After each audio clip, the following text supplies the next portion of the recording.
welcome back to Zapped to the Past, and I'll look at the games that were reviewed in issue 8 of Zap 64. I am Adrian Mills, and I'm joined as always by Graham Raddings. Last week we looked at our first batch of games for this issue, and were scared by the spooky Scarabaeus, bewildered by Battleix, and shocked by the frightful Frank Bruno's boxing. If you haven't listened to it, then go and do so. If you have, then let's get on with things. Graham, what do we have to look forward to in this second part? As we swallow the final chunk of 1985's festive leftovers, we get giddy with a bubble and squeak of Who Dares Wins 2, Ace, and Crazy Comets. We throw the Spies, Demise, Blackwyche, Codename Mat II curry to the dogs and consider what was Rupert the Bear doing with his friends and those magic pills. Okay, sounds good. So our first game is not a game at all, but this issue's gold medal. And it's a sound utility called Electro Sound.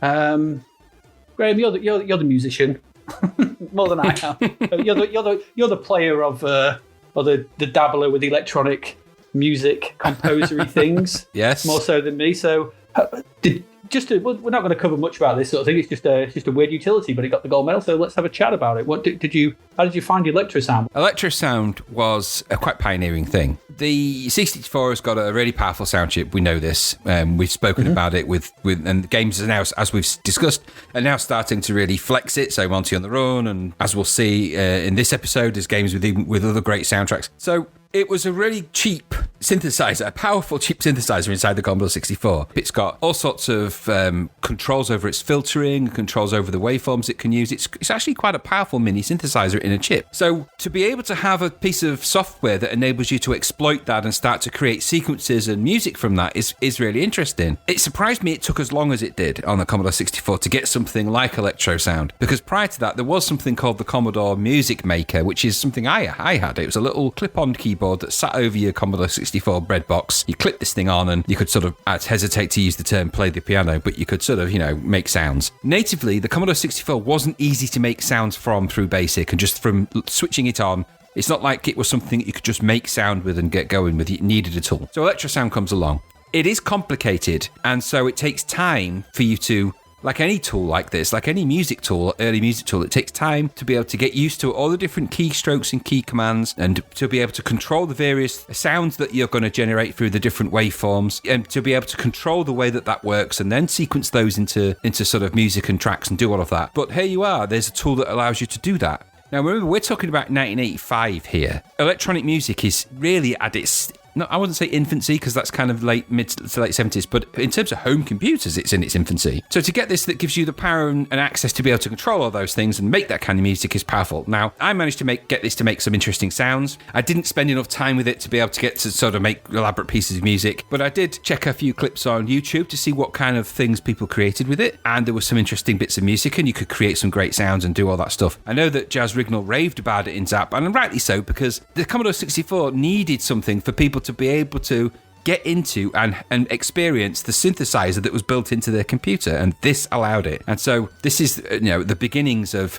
that kind of sequencing and that kind of music creation software, and it's better than nothing. And it's a lot going on in it. And when you first load it up, you look at that screen, you're like, that is a lot of stuff in one screen. There's like a keyboard at the top, it's hundreds of settings, there's lots of keyboard commands, but you have to take your time to learn it with any instrument. The more you do that, the better things get. And eventually, you could get really good at this sort of stuff. And as we see, the computer itself, as we hear, the SID chip in the Commodore 64 is a very capable synthesizer. So this was a great tool to be able to access that. And I liked it. I found it hard, but it was a screen full of parameters. And sometimes synthesizers are like that. And in fact, early synthesizers, some of the early Rolands and some of the early Korg stuff, and they are actual oscillators and controllers and dials and things that alter the parameters of voltages of current going through different kinds of chips and different kinds of things. That's what a synthesizer is. So this is a software version of that with a bit of an interface. Very good. Did you get anything out? Did you get much out of it? Because I know I don't know if you like this kind of thing, really. I don't mind it sort of thing. I played around with Med, Octamed on the Amiga as a tracker sort of thing, and it's kind of similar-ish. It's got a tracker across the middle. You put tunes in sort of thing, and you change waveform you want to go into it sort of thing. And I played around for it, and I did a few chords. I did a basic C to an F to a G chord sort of thing as it went across, and it sounded like a C to an F to a G. I was like, yeah, that sounds quite nice. When you do you get that multi-layer chord of that SID sound, and you get that. It sounds nice. I could see that if you were into this sort of thing, then this would be an absolute godsend. If you couldn't program, but you were musically inclined, especially in 1985, as you said, with those kind of, those keyboards and stuff they weren't just about pressing a button. I think they had happened at that point, but they were quite expensive. Very, yeah. So for something like this, where it was just like, right, I'm going to learn this and play around with it and make some decent tunes. But as a tool to make some music, I made some sound. It sounded quite good. I know enough about music to go, yeah, that's all right. I could play around with that. It's quite an impenetrable first view when you look at that screen. Yeah. There's lots of things on there, and you do kind of have to get your head around the way that the SID chip makes noise. Yeah. So you need to know, what waveform you're using, what kind of filter you're using, and all those sort of stuff. Yeah. But if you were back in '95, if you had the time and you were that way inclined, I could see this. Yeah, it's a pretty powerful tool, I think. I don't think I ever played around with it at the time. I don't think I ever had it. Did you? No, I didn't.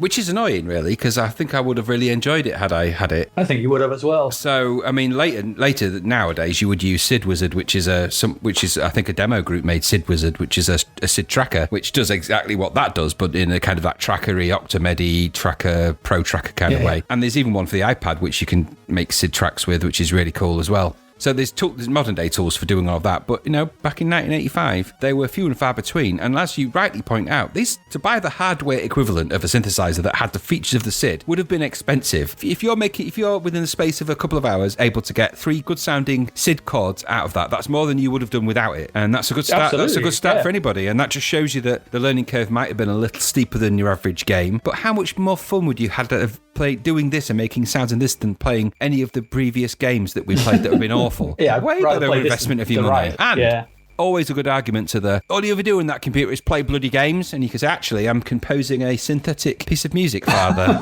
and I'm going to release it under the name Jean-Michel Jarre.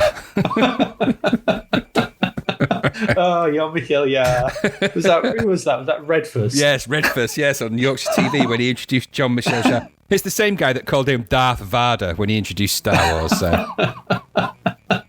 Yeah, because back then you had a logo on the screen. I know it's an aside, but back then you had a logo on the screen, and they announced the next program when the logo was on. Back then the program would end, and then the logo would appear, and then it would be, and next on ITV, it's the popular favourite Minder, where Terry meets a giant pigeon.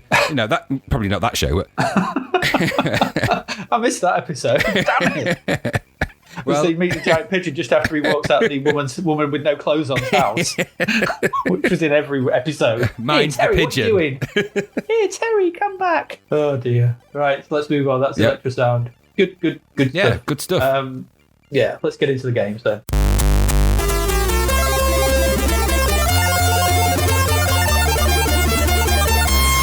Okay, so our first game, a sequel to a game that never was.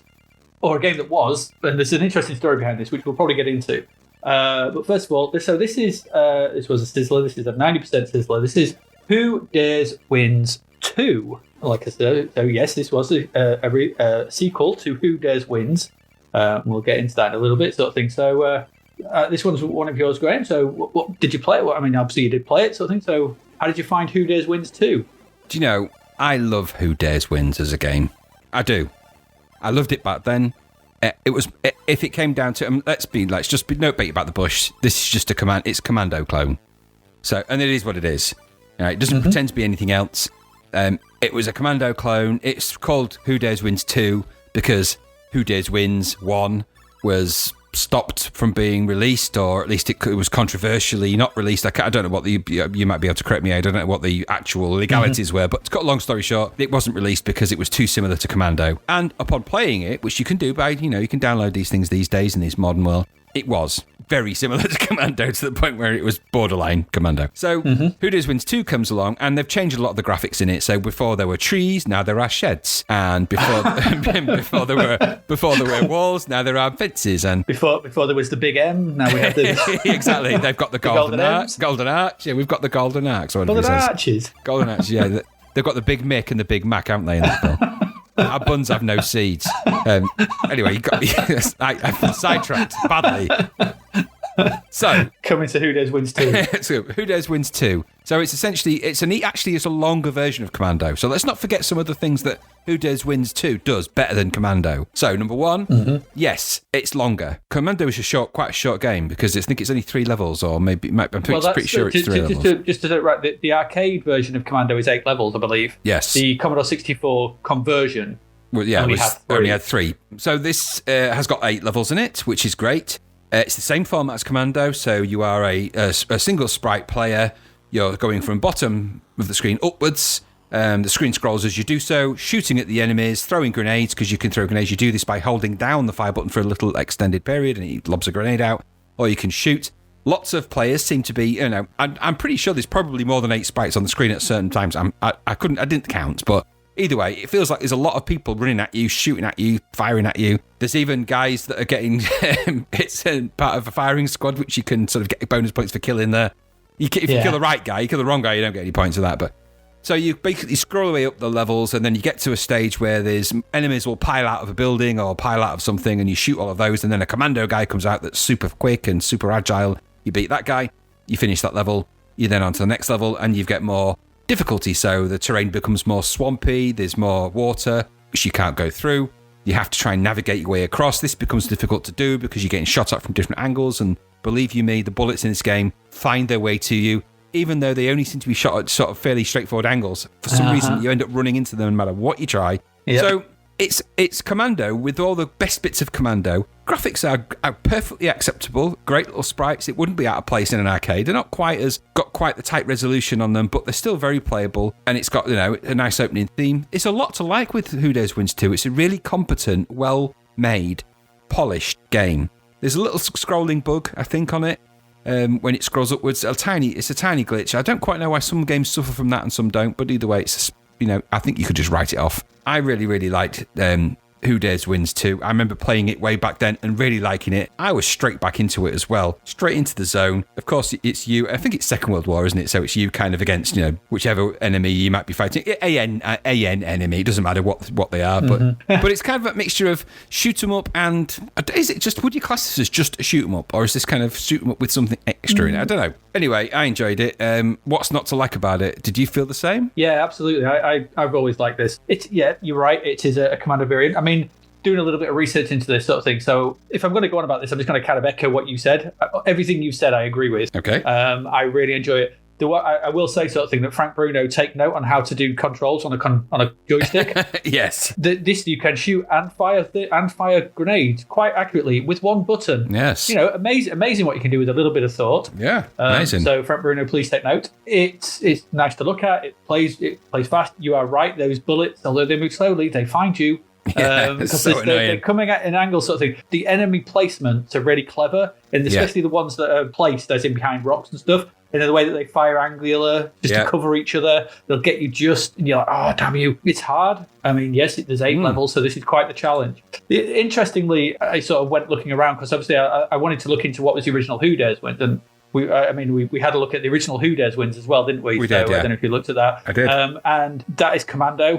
Yeah. There's an interesting article on a website called thegamesthatweren't.com. So just to give them some credit there. So I'm just going to quote from there or sort of paraphrase from there. They've extracted an interview with Steve Wilcott, who was from Elite, because it was Elite who had the license for the Cat Commando conversion. And this is taken from Retro Gamer. And I'll read it out. It says, imagine the situation. You've done a significant deal with Capcom to bring Commando to home computers, and then you clap eyes on Alligator Software's Who Dares Wins.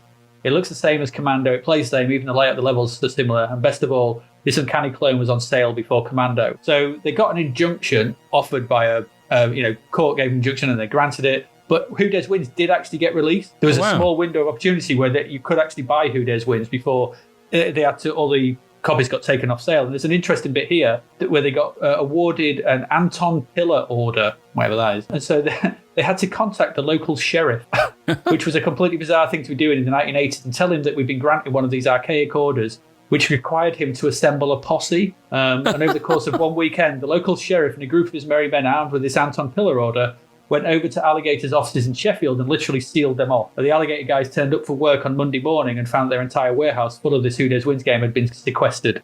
And that's what happened. But obviously Alligator, they went, okay, fair enough sort of thing. So they reprogrammed it, rethingered it, and then re-released it sort of thing. So that's the story behind Who Dares Wins and Who Dares Wins 2. It's quite an interesting one, I thought. This kind of... Because, I know you can't really patent an idea. So the idea of running up screen, shooting stuff in a war environment is not new, because there was a game much earlier in the arcade that I sent you a video of called Frontline, which I'd never heard of, but was referenced in the review something. So I went and had a look at, and that's just Commando. That's Commando. It's an early version of Commando, but you can't copyright an idea. You can copyright design and visual stylings and things like that. And I think that's where they got it. And that's why changing to Who Dares Wins 2 is quite an interesting thing, sort of thing. But let's not knock, what they did with Who Dares Wins 2, because, like you said, there's all 8 levels here. So this is a much sturdier challenge than when the port comes along for Commando, which has some issues. I think, that's a game that's bulging at the Commodore seams. Whereas this feels to fit quite nicely. It's a bit more sedate. It feels quite chilled in a certain way, but but also frantic in the same way, because those enemies, you play it for a while sort of thing, and I'm not sure they have much in the way of AI, but the random AI that they have sort of thing is just enough to be annoying. So that's really enjoyable. And once you get a few of them on, you get bikes going across, don't you, and jeeps going across, and boats, and all kinds of stuff that you've got to try and blow up. Trains. You get a plane come across, think a train, you've got a guy with a mortar trying to blow you up. All these kind of elements all start to layer on top of each other into a really sturdy, really enjoyable, fun, and I was bemoaning this in the last episode, sort of thing, the lack of vertical scrolling shoot as well. Hey ho. Here's one. This is really good. And like you, I put this on, that music kicked in. Great Escape. Classic bit of Great Escape music. Just press fire. It's a great non-conversion of the arcade games. It's cheeky. It's cheeky that they called it Who Dares Wins 2, because the title screen for Who Dares Wins has a knife underneath Who Dares Wins. That's right. Like the Who Dares Wins logo. The SAS logo, And this, they just changed the knife to a 2, I think, because it's 2 knives. I can't remember. No, it's 2, It's really cheeky, and you could see that, they were like, yeah, all right then. And so, fair play, they've changed enough. There's enough new stuff there. I really like Who Dares Wins 2. Always have done, always will. It's fun, challenging, war-torn shoot. And we'll see quite a few of these, not just Commando. Off the top of my head, Carry Warriors, Rambo, and things like that will come down the line. But are any of them as good as this? Not quite sure, actually. We'll soon find out, I guess, when we play again. Yeah, Who Dares Wins 2? A winner. It is a winner from me. Yeah, it is. And I didn't even mind when you get killed and you restart right at the beginning again. There's that one guy right at the very beginning in the grey uniform, right when you start, sort of thing. It's like, he is my nemesis. He's my nemesis. What are you doing? No, he is the nemesis for me in that game, because he seemed to kill me more than all the others. In fact, I'm pretty sure he hates me. So, no. I wonder what his name is. It's Shaking Stevens. He's back. I'll call Cliff Richard. But no, what can you say? Great. It's a great game. One of the all-time great shoot 'em ups. And I hate to say it, and I know Chris Butler is a favourite of this podcast because his other games are great, and there's nothing wrong with Commando, but I prefer Who Dares Wins and always have. So do I. Yeah. Sorry. Just kind of do. Lay our cards on the table, but I'm not saying there's nothing wrong with Commando, because as we'll find out, Commando's got, is some great stuff in there too. But I've always liked Who Dares Wins 2. But I think it's because it's a little bit slower. I think there's something about that. You're right. There's something mysterious about the pace of Who Dares Wins, where it's kind of like you're going into this like war-torn battles. It's kind of a nice sort of slow, ploddy pace. It's not frantic, and then you couldn't describe Who Dares Wins 2 as frantic. There's a lot going on, but it doesn't feel frantic. It's kind of measured, and I like it. What can I say? Yeah, I think that plays probably plays more into our aging skills. I was going to say it's a little bit easier on the eye. Absolutely, yeah. It's nice. It doesn't require Twitch speed controls, because goodness me, I've got an automatic car for the same reason now. Oh man, you're one of them. Yes. I don't know what one of them is. There's nothing wrong with automatic cars. When I've driven one, I really liked it. Automatic car driver. Why don't you want the complexity of changing gears, you stupid idiot? Isn't that a song by Kraftwerk? Well, it's bound to be, and I bet they did it on the electro sound as well. Neutralise the electro sound. Automatic car driver. Wow, I'm going to sample that and make a remix. That's waiting to be done. I don't need no gear stick. No, gear stick. No, gear stick. No, gear stick. Right, anyway, enough of that. No, that's enough of that, yeah. Who Dares Wins 2, we like it. Still like it. And it was only £8 as well, which was a bargain. Such a proper bargain. I like bargains. Yeah. I don't like games that cost $9.99 for rubbish. Which we're going to talk about in a minute. So, Who Dares Wins 2, good.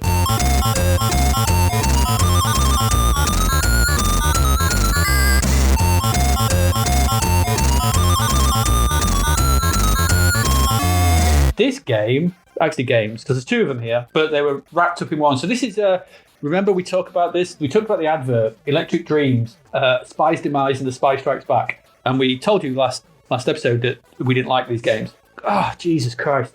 Right, where to start? So there's two games here. The first one is Spy's Demise. Now, the worst thing about this sort of thing is they're made in 1983.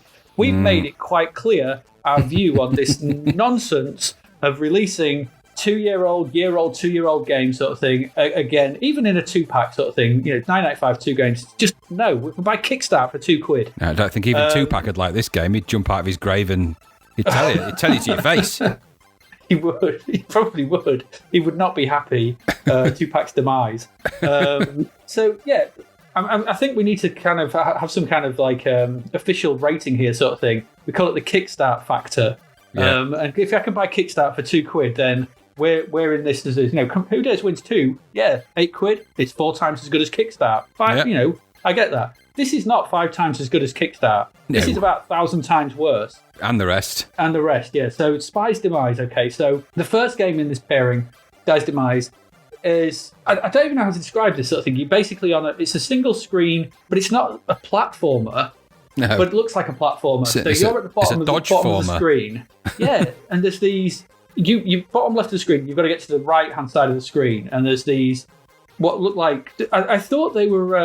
in shooting ranges, where you've got the targets that you shoot. That comes. I thought they looked like them. Yeah, they did. Because they're on a white square with a sort of black figure, but I didn't know if they were supposed to be spies on a bad sprite background. I just didn't know. I wasn't sure. So these things are moving up and down on rails at different speeds, and so you've got to sort of time yourself. But you can't. Once you start moving, you cannot stop. No. And so you've got to come back left and right and kind of time it. And you get to the right. When you get to the right... So there's a series of levels. There's about 12 levels all the way up the screen. You get to the far right, you move up a level. Repeat to the left.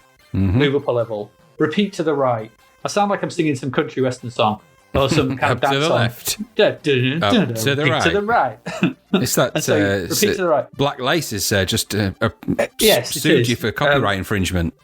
I would rather listen to Black Lace than play this. Oh my God. I know. I've gone there. I swear I've gone. That's where this game has taken me. It's taken me to the Black Lace zone. That's too far. That's it. I've agga-done. I was agga-done with this game. Oh my goodness. You're now emitting Black Lace style puns. Quickly, just take a moment. Okay. Oh dear. Oh, Superman. Right, so there's things to pick up, but you've got to pick them up because they're in the way. You can't not pick them up. You work your way to the top. If you get to the top, fine. You move up to the next screen. Repeat. Yeah. With sort of slightly different layout. This was just, God, what awfulness. Turned it off. Okay, let's have a look at Spy Strikes Back. So a little bit of a more animated title screen, but still just as crap. Sees you move into a game sort of thing with what I thought were supposed to be houses. I'm not quite sure. It's some kind of Pac-Man-esque display. So you move around this kind of maze with these, but it's not a maze because there's just squares.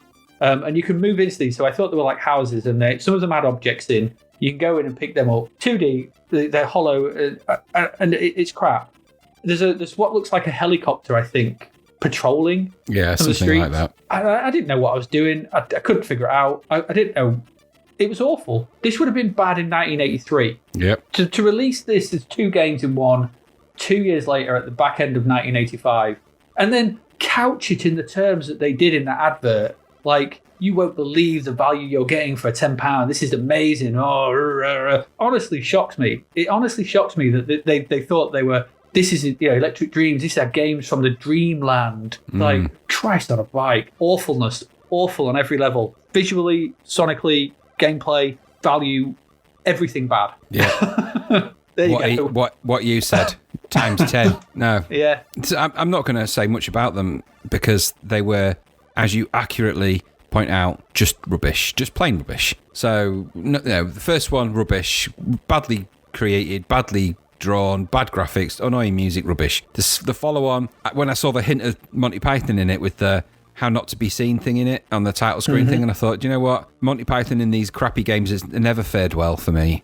No, as soon as it has a hint of Python, you think, there we go.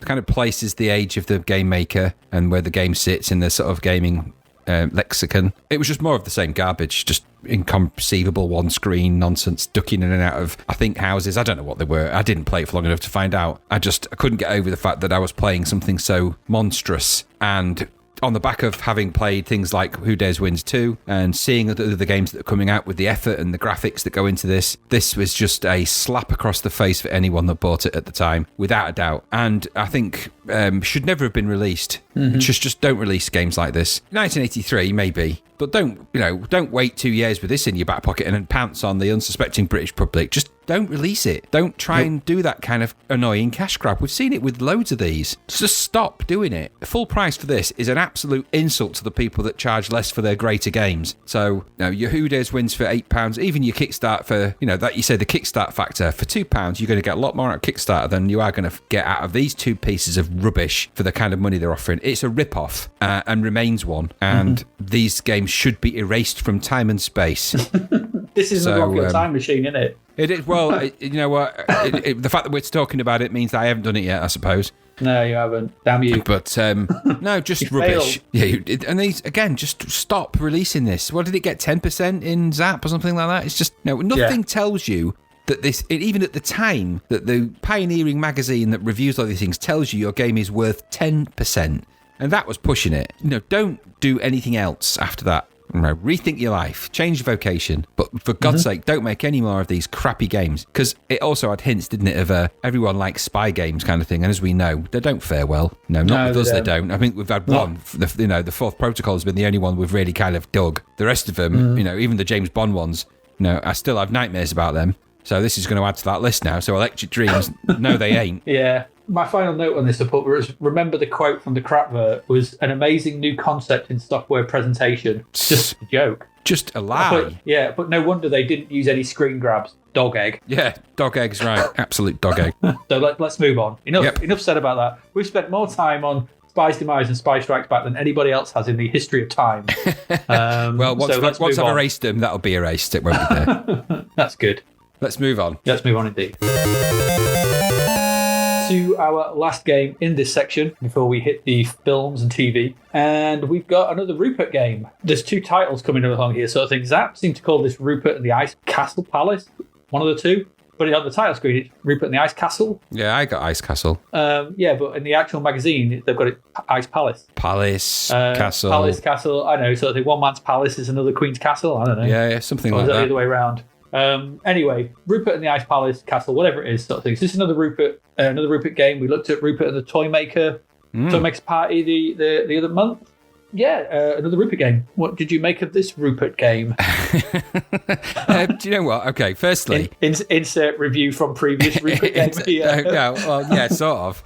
All right, I'm not going to go on about it. I don't dig Rupert and all of that. Okay, number one. Number two.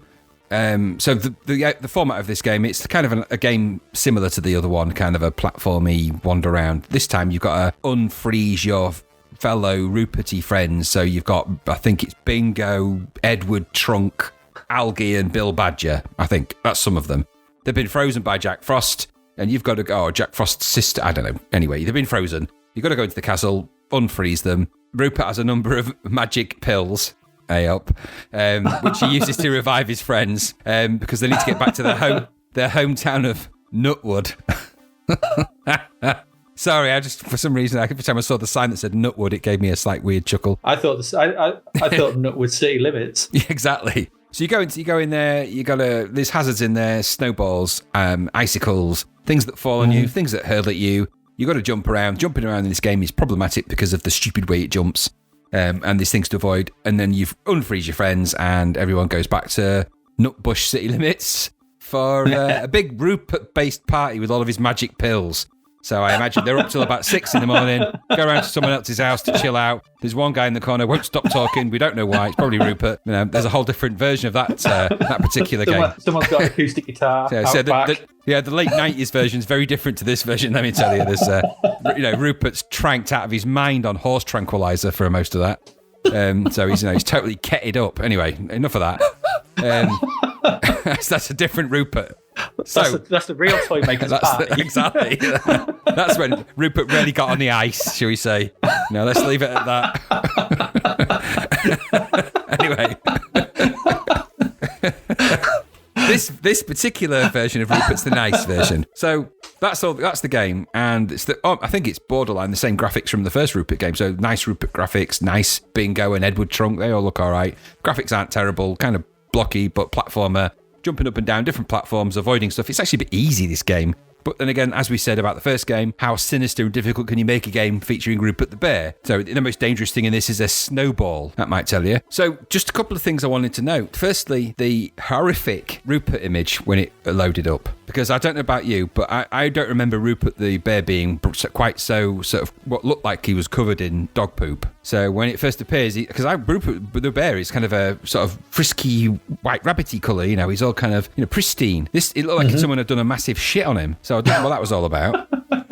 So that appears and that appears and disappears, thankfully. So, your eyes have been kind of broken and offended in a game that's about ice castles and stuff by this over brown, turd-covered Rupert. Anyway, I'm not sure what happened at that point. So then you get into the game. So you're going around. This time you're kind of collecting people, which is a bit moribund and weird. But you're going around that. So it's just Rupert the Bear. The sprites are quite nice. The jumping mechanic's annoying. Sometimes you jump over platforms, so you jump too far and it sort of double jumps. And if you touch one thing, it knocks you and bumps you more than kills you. You kind of get nudged and you kind of fly about and you have to start at the bottom of the level again. Each screen's kind of its own mini game, and you go on there, you rescue them, you get this really bizarre part where the Rupert character goes off to the left, you go off to the right, and then you go carry on, do that, repeat.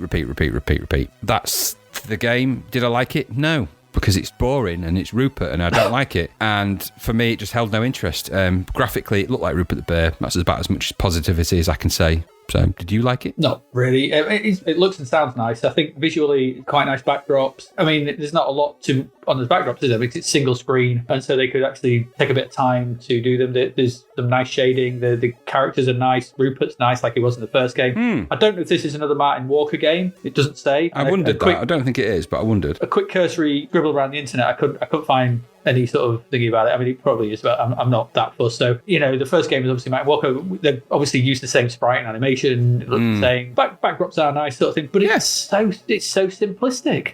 Yeah. It's really simple. I mean, this is a Rupert game that's squarely aimed at very young children, probably. There's a bit of challenge there. There's some, you skid on the ice, but you can jump out of it. And once you figure out how to do the screens, you just plow through it. Yeah. There's nothing to it. And like, all you've got to do is just reach the animal. And it's because everything's so big, and that's to its pleasure sort of thing. Having everything that big on a single screen doesn't leave much screen to play in. It's another Rupert game sort of thing. Is it better than Toy Maker's Party? It's probably on par with it. Maybe a little bit worse. I don't really know. I wasn't a big fan of Toy Maker's Party because it had some issues and problems. I didn't like the way you went upstairs. Again, this has that. They've kept the animation, so it has that annoying jump, but it didn't feel quite so bad in the fact that it was a bit more easy to navigate the rooms. But again, really easy. And so for £8, there wasn't enough here. It really wasn't. This was a bland bit of nonsense with the Rupert license stuck on it, and I didn't really. I didn't enjoy it. I didn't anything. It was just it was Rupert to the core.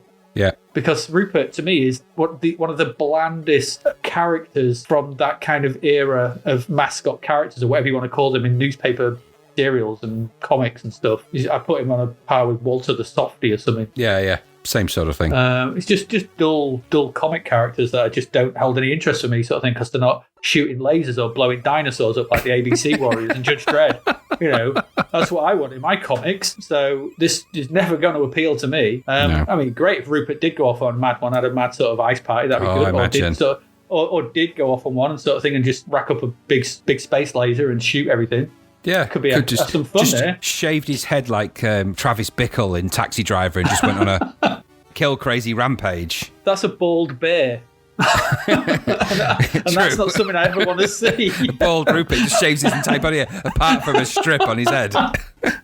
All the way down his back. Call me skunk. You talking to me? Are you talking to me? Are you talking to me? Are you talking to me? I don't see any other bears here. You must be talking to me.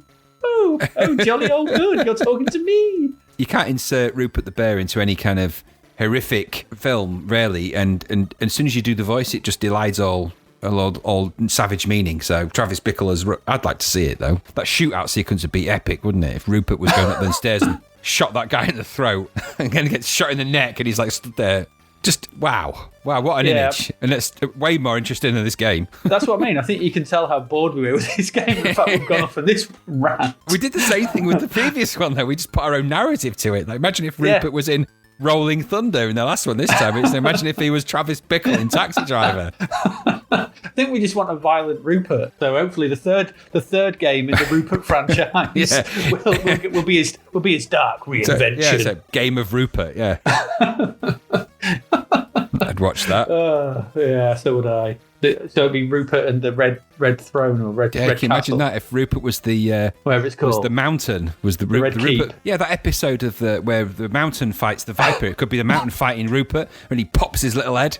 Oh, imagine that. Rupert's head going poof, and his eyeballs, his little beady eyeballs shooting out and hitting that woman. Ah, she screams. It's just written. It's all written. Do it, somebody. Animate that. Somebody who can animate stuff. Please animate that. Yeah, because we can't. No, not you got a cat and hell's chance. I can't even draw a good stick man. We're thinkers, not doers. Yeah, we come up with the ideas. Just get the animators in post. They'll fix it in post. Yeah.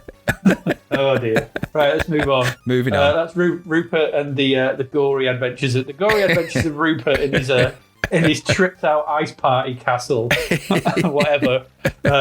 Dull game highlighted by imagining him in various violent films. Right, I so want to see Rupert in The Shining now. Here's Rupert. Come play with us, Rupert. Or what if Rupert was the thing in It Follows?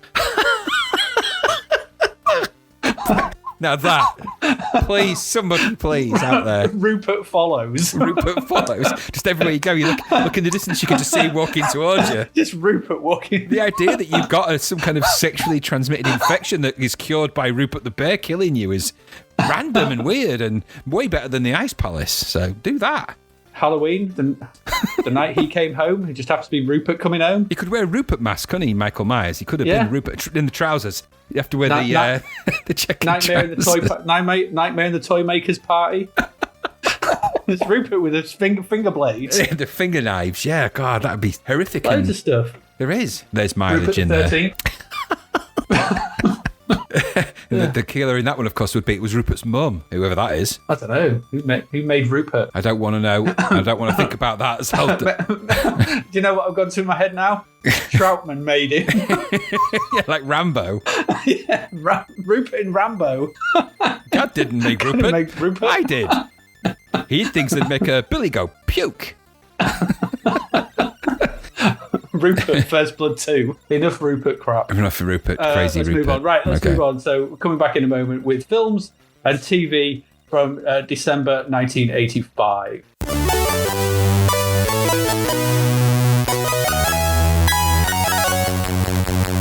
All right, welcome back. So we looked at games.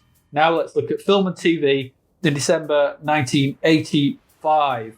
We're going to focus really on the Christmas highlights because, this is what we had to look forward to on Christmas Day and Boxing Day. So again, 1985, when you're scouring through your millions of films on Netflix and Amazon Prime and Disney, and you've got, choice paralysis, whatever they call it. At least think on what we didn't have any of that sort of thing. This is what we were fed up on Christmas Day highlights, according to Wikipedia, on BBC One included the premiere of Jim Henson's Muppet Babies. Oh, not good. And a Wogan special in which Terry Wogan travelled to Denver to meet the actors who portrayed members of the Carrington family from US soap Dynasty. Wow. Killer. Roland Rat, he also appeared in the Christmas Day schedule with Roland's Yuletide Binge, a general entertainment programme featuring guests including Russell Grant, Frankie Howard, Jan Leeming, Ian McCaskill, Beryl Reid, and Valerie Singleton. God, what a bizarre cast. Wouldn't it have been great, though, if it was an actual Yuletide binge where he just went out and got smashed out of his skull 4 days on the bounce, and Christmas Day was the final day where he's just laid in the corner in a pool of his own piss and shit, just burbling at people as they went past. You all right? Are you all right, Roland? Get Someone just finds him with a kebab smeared all over him in a corner in a sewer. I told you that game was shit. That's his Yuletide binge. He just got totally smashed out of control and he just dented someone's car and smashed it up as well because he's just that kind of rat. He's a nasty rat. This is Christmas Day, and one of the highlights was Wogan talking to characters from Dynasty. Because it must have been on in the daytime, because that can't have been primetime evening. But maybe it was. Wogan was a big Wogan draw, was very big in the 80s, huge, sort of thing. And Dynasty was a big deal, sort of thing. So, it was. It really was. When Wogan met the Carrington family, it's clearly a match made in BBC heaven. And the only thing that could have made Roland's Yuletide binge passable would be if Russell Grant was made to fight Frankie Howerd to the death with batleths. Now that would have been good. With the music as well. Get that going. One of the stars is a weatherman, Ian McCaskill. Another one is Beryl Reid, who is famous for the Blood Beast Terror. Is she in the Blood Beast Terror? She's in and Mooncat. And Mooncat. Oh, yeah, she's famous for Mooncat. This is what we had to put up with. But the highlight of the day was Minder on the Orient Express.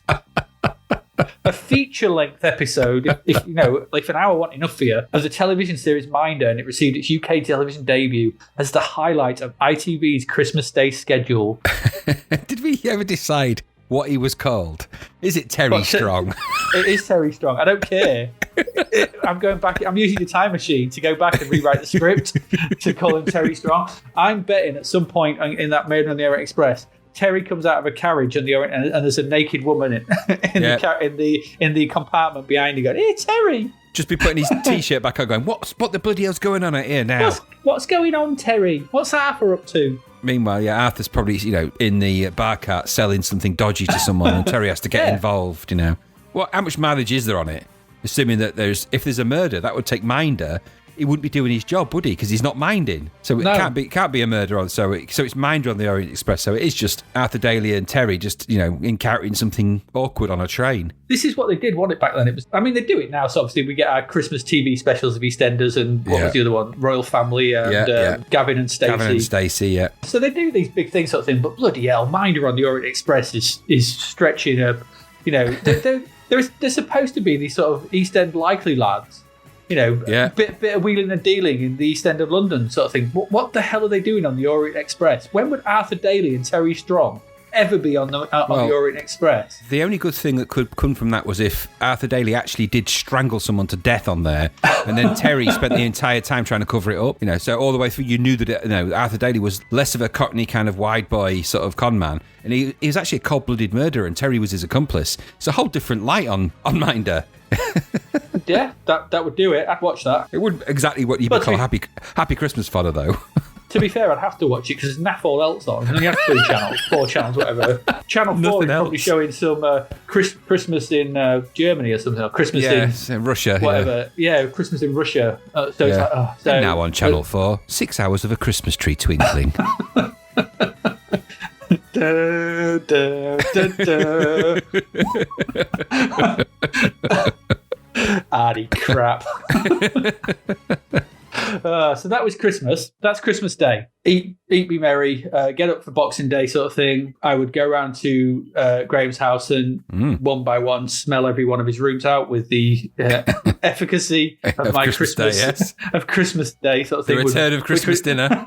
Which would come out as a noxious fumage, to which his mother would wonder what had gone on. Yes, always. She would ask on the 27th, why does the house smell? Yes, what's going on? Why does the house always smell of burnt underpants?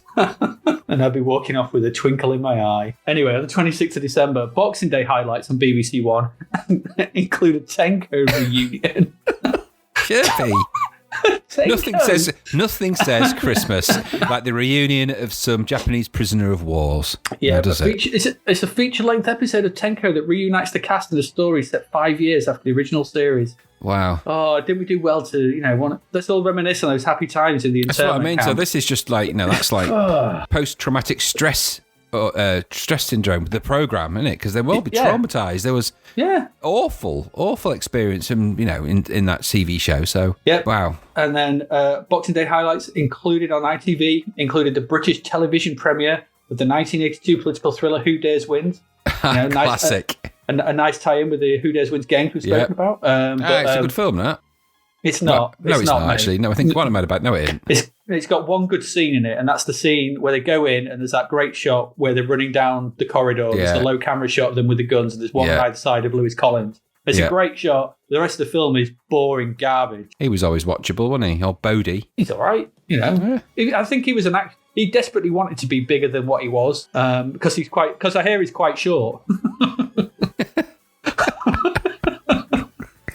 He's only 5'8". He might. I'm very sorry. I'm very, very sorry. Yes. No disrespect to Mr. Collins. We show that he's of an appropriate size for whatever age he is. I'm sure he's 6 foot tall. I don't know. He could be anything. Channel 4 celebrated Granada Television's 30th birthday with. Why? Why would they celebrate that? Hang on. With an evening of programs from the 1960s, including Bootsy and Snudge. I reckon somebody's been on Wikipedia and changed it. And a compilation of From the North. Yes, I have a feeling that may have been altered. But it's got a link. Bootsy and Snudge has got a link. Maybe it's true. Maybe Granada TV did have a Bootsy and Snudge. I've never heard of it. But I wasn't Granada, you see. I wasn't Granada. Yorkshire TV for me. It was Yorkshire TV for me. And obviously I wasn't alive in the 1960s. No. So even if it was a Granada, I wouldn't be able to see it. But God's sake, that was our Christmas highlight. Bootsy and bloody Snudge. Why would one television channel celebrate something that's on a completely different channel? It'd be like BBC One doing a celebration of Channel 5's content, which would take about 2 minutes. But it would. Why would you do that? It's weird. Now on Sky One, we celebrate the BBC and everything they stand for. Weird. Cheap content. Well, but Bootsy and Snudge, it sounds like it. Yeah. They probably went down probably someone from Channel 4 went down some car boot sale and bought a load of reels of film and found it was all Granada TV stuff from 30 years ago. So they went, we'll just put this together into a special making of. A special. Yeah. Is it the 30th birthday? Don't know. Who knows? Who cares? Probably. Who cares? No one will notice. There's no internet to check. Yeah, exactly. No one will know. We'll just say they've been around for 30 years. And what's the internet? What is this internet you speak of? Erase the electro-scan quickly.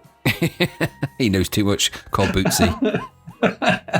He's not available. Get Snudge. Get Snudge in. Snudge. Sort him out. Grease him. That's Bootsy's job. Yeah, Snudge is the clever, brainy one. Oh, it's like Pinky and Brain. Yeah, I think it is. Bootsy and Snudge, yeah. We're Bootsy and Snudge. That's like Rosie and Jim. No, Pinky and the Brain. Ah, yes. I think it wouldn't be as good as that. It would be the 60s British version, so. It'd be Bootsy and Snudge. Couple of gruff northern lads, drinking Newcastle Brown out of a brown paper bag, which is difficult because it would run out of the... Probably. I think it was some kind of alternative to the Likely Lad. Yeah, the less likely, to be fair. Bootsy and Snudge are the most unlikely lads you're ever going to come across. Not sure what they're about, but... We maybe should have looked up what Bootsy and Snudge were, but I actually prefer not knowing. It's one of those things... I don't think we should know, nor should it ever be known. Just whatever you think Bootsy and Snudge is in your own head is what Bootsy and Snudge is. It's this. What it is for you, it's for you. And for you alone. Cherish your own Bootsy and Snudge. Yes, you make of that what you will and enjoy what you make. And if you want to send us your drawings and pictures of Bootsy and Snudge, please send them to the email address outofthepast@gmail.com. We will greatly receive them and review them even in another episode. But it's what Madonna sang about. Cherish Bootsy and Snudge. We're Bootsy and Snudge. Bootsy and Snudge. He wears the boots and I'm covered in snudge. What's Snudge? You don't want to know. I'm covered in it every week. Every week, Bootsy, for some reason, puts me in a bag and then I'm covered in his snudge. It's such a grim thought that Bootsy would even have a name for that. Bootsy, what is all this snudge you're putting me in? You don't want to know. You don't want to know. Just accept that I'm doing that. That's what's happening. Just accept that that's your role in life, to be covered in my snudge. Your role is to look at my boots while I cover you in snudge. This is taking a very, very dark turn. Yes, I don't think this is going on. I don't think this is what was happening in the 1960s Granada TV. Well, it wouldn't surprise me, But, it's on Channel 4, so they probably just made it up. Yeah, they would have done. That was what we had to look forward to on TV over Christmas, and it was probably a lot boringer than what we just said. So let's go on with films. Big one to start the month with, big title, 4th of December, Back to the Future. Oh, good film. Classic. It is a classic. Best of the trio as well in my book. Yeah, probably. Yeah. I mean, the other two, this Matrix sequel syndrome, innit? Too much. Yeah. Trying to push that formula too far sort of thing. And I know this had to be continued at the end, as the Matrix probably was as well, whatever. But this felt, compact and bijou. It's a tight film, this. Yes. And everything works. I saw the trailer for Back to the Future when I went to see E.T. and it was the Eric Stoltz trailer back then. And that's a true fact. Really? Yep. Wow. Because he was in the trailer before the original trailer for Back to the Future and was originally going to be the Marty McFly character. But later it got changed. Of course, later it got changed to Marty McFly, because I can't think of his actual name. Michael J. Fox. It got changed to Michael J. Fox. But originally it was... that Marty McFly was played by Marty McFly. The irony. It was originally Eric Stoltz. I'm glad it was changed, because Eric Stoltz, I've never really thought much of him. I don't know him. He's not as nice as Michael J. Fox. He always seemed quite nice. He was in the only two films. I mean, he's in a few films, sort of thing, but the ones I know him from, he's in Memphis Belle, which obviously we have, local connection. Local links, I know a few people that were in it. Yeah. I know, exactly. So do I. And also he was in The Fly 2. Oh, of course he was, yeah. So that's as much as I need to know. He's the son of Seth Brundle. He's the son of Brundlefly. Yes. Was he some kind of teen heartthrob at the time? Was there a reason why he was going to be, and then it was... Yeah, because he's also in Some Kind of Wonderful. That's there it is, right. I was just wondering, there was obviously a massive... He was obviously a big hitter back in 1982, 83 when they were making it. So. He was one of those coming through on the back of the sort of Breakfast Club lot, the Brat Pack. Brat Pack, yes. So I don't think he was part of the Brat Pack, but I think he was in that sort of young Hollywood lesser Brat Pack stars coming up. Yeah. Yeah, sort of. What's lesser than a brat?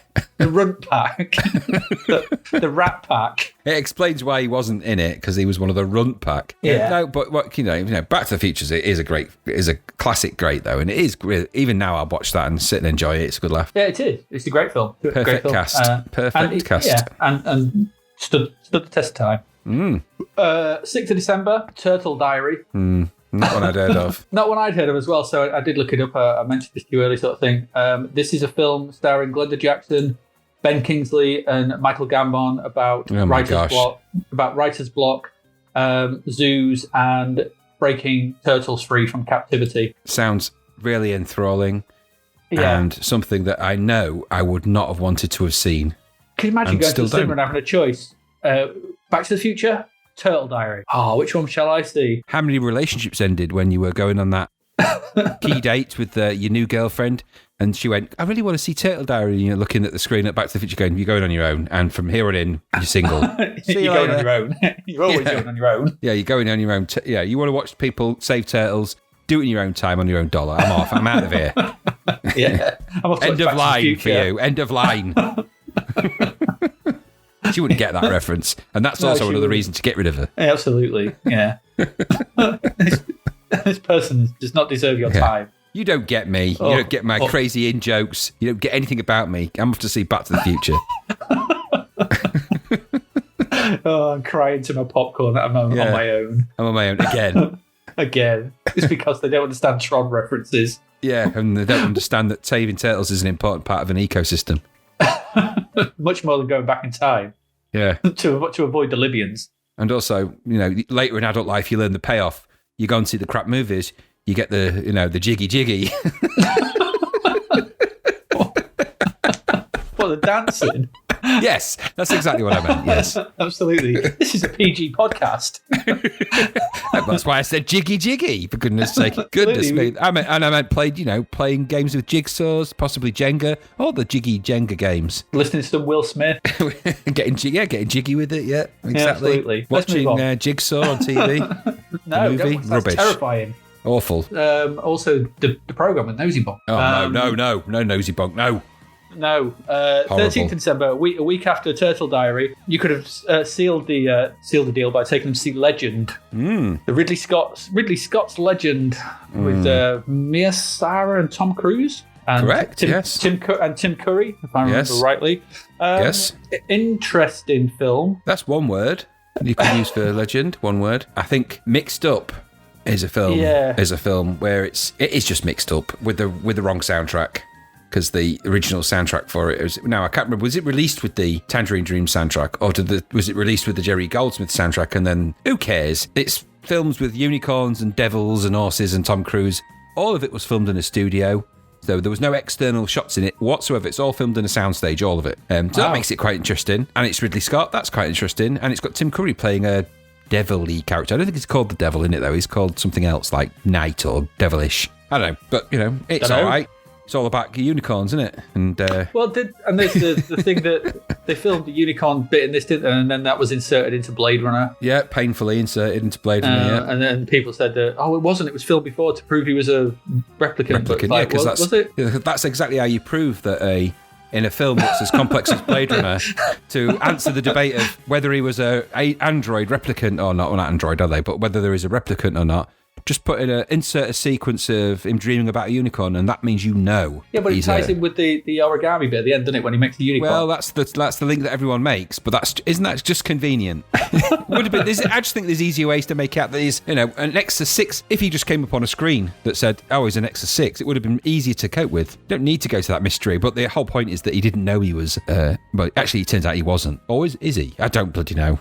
Who knows? And only Ridley Scott cares. I don't think even Ridley Scott or Hampton Fancher cares or knows. No. There's some nice bits in Legend. There is some nice fantasy imagery in Legend. It has that shimmer of some great, and some of the early makeup effects in it. And none of this is digital CG stuff here. It's all proper old school makeup effects. Mm-hmm. Now I'm going to say something that let's say all of the creature effects except for the devil's horns. Because when he runs across the screen, they wobble around like great big plastic bloody horns. So that's a bit off-putting. But the look and feel of the makeup on his face, and aside from the giant plastic horns, everything else is kind of incredible that there's people under that makeup. And hours and hours of painstaking application of complex makeup and prosthetics and all that stuff. Amazing to look at. Just on pity that the film pretty much makes no sense whatsoever. No. So let's move on. And we all got a bit giddy about Mia Sauer in that film. Everybody does. She's very pretty. Yeah, she's very nice. Yes, yes. Or Tom Cruise, if that's your bang. Yeah, totally. Yeah, he's a good-looking guy. Nice teeth. Nice teeth. Very good teeth. And boy, that boy can run. Yes, he can run and leap. He can run and leap. Ride a motorbike and take his top off. And a unicorn. The Tom Cruise bingo. This is Tom Cruise bingo. It's what you do with his films these days. He's running. I've not heard of that, but I imagine that he does quite a lot of that in his films, doesn't he? Running about. So. Takes his top off, runs, rides a motorbike. Look for how often he does those things. Quite a lot. Okay, yeah. Even in Born on the 4th of July, which is really weird when he's running in that. 20th of December. So we've got a Michael J. Fox double bill this month because we've got Teen Wolf comes out. Yeah. It's okay, isn't it? It's that's the best you can say about it. It's it spawned a sequels and a TV show and weirdness, didn't it? Sort of thing. It's cartoon kind of as well, yeah. Yeah, it's kind of one of those weird sort of inexplicable successes. It did quite well at the box office, but it obviously probably did quite well on the box office on the back of Back to the Future. Let's not beat around the bush here. Michael J. Fox, Teen Wolf as he's known, because that's his other name. He's known as Martin McFly in brackets Teen Wolf, which is ironic, really, with him being cast as the Teen Wolf. No, it's harmless comedy fun, wasn't it? But Michael J. Fox is quite good in those kind of roles, as that kind of sort of idiotic, teenage, kind of student-y vibe kind of character, high school kind of vibe. He kind of pulls it off in Back to the Future. In Teen Wolf, he's kind of the same sort of thing. He's just fun, and they're fun films. There's a few funny scenes in it as well. Yeah. But, did it need to spawn the endless amounts of sequels and cartoons and merchandise and all that sort of stuff? I don't know. It felt a bit more American. I don't think it's... No, and around this time, we're getting... of course, American Werewolf in London will appear at some point, and that puts an end to anything nice about werewolves for the rest of time. American Werewolf in London was about 81, 82. Was it before this? Oh yeah. All right. So well, and then this is the Americans' answer to that. So, and this is classic hair on the face, hairy palms kind of territory in it, and he's got a basketball, as I remember. So I think this is the sort of the antithesis of that thingy cycle, isn't it? So you had American Werewolf and had The Howling. Yeah. It started the werewolf things, and you probably got some stuff, and then this is the spoof. This is when it becomes the pastiche. of that sort of thing. It just happened. Anyway, so Teen Wolf, fun comedy, fun, and like you say, it was the antithesis to all the really horrific werewolf movies. So they always go that way, don't they? Yeah, they do. Start with the horror ones and end with the comedies. They do. That's the horror cycle. American Wolf in London was a comedy, kind of. Yeah. Apart from all the violent death, the gore, the hilarious bits in that, and the softcore porn.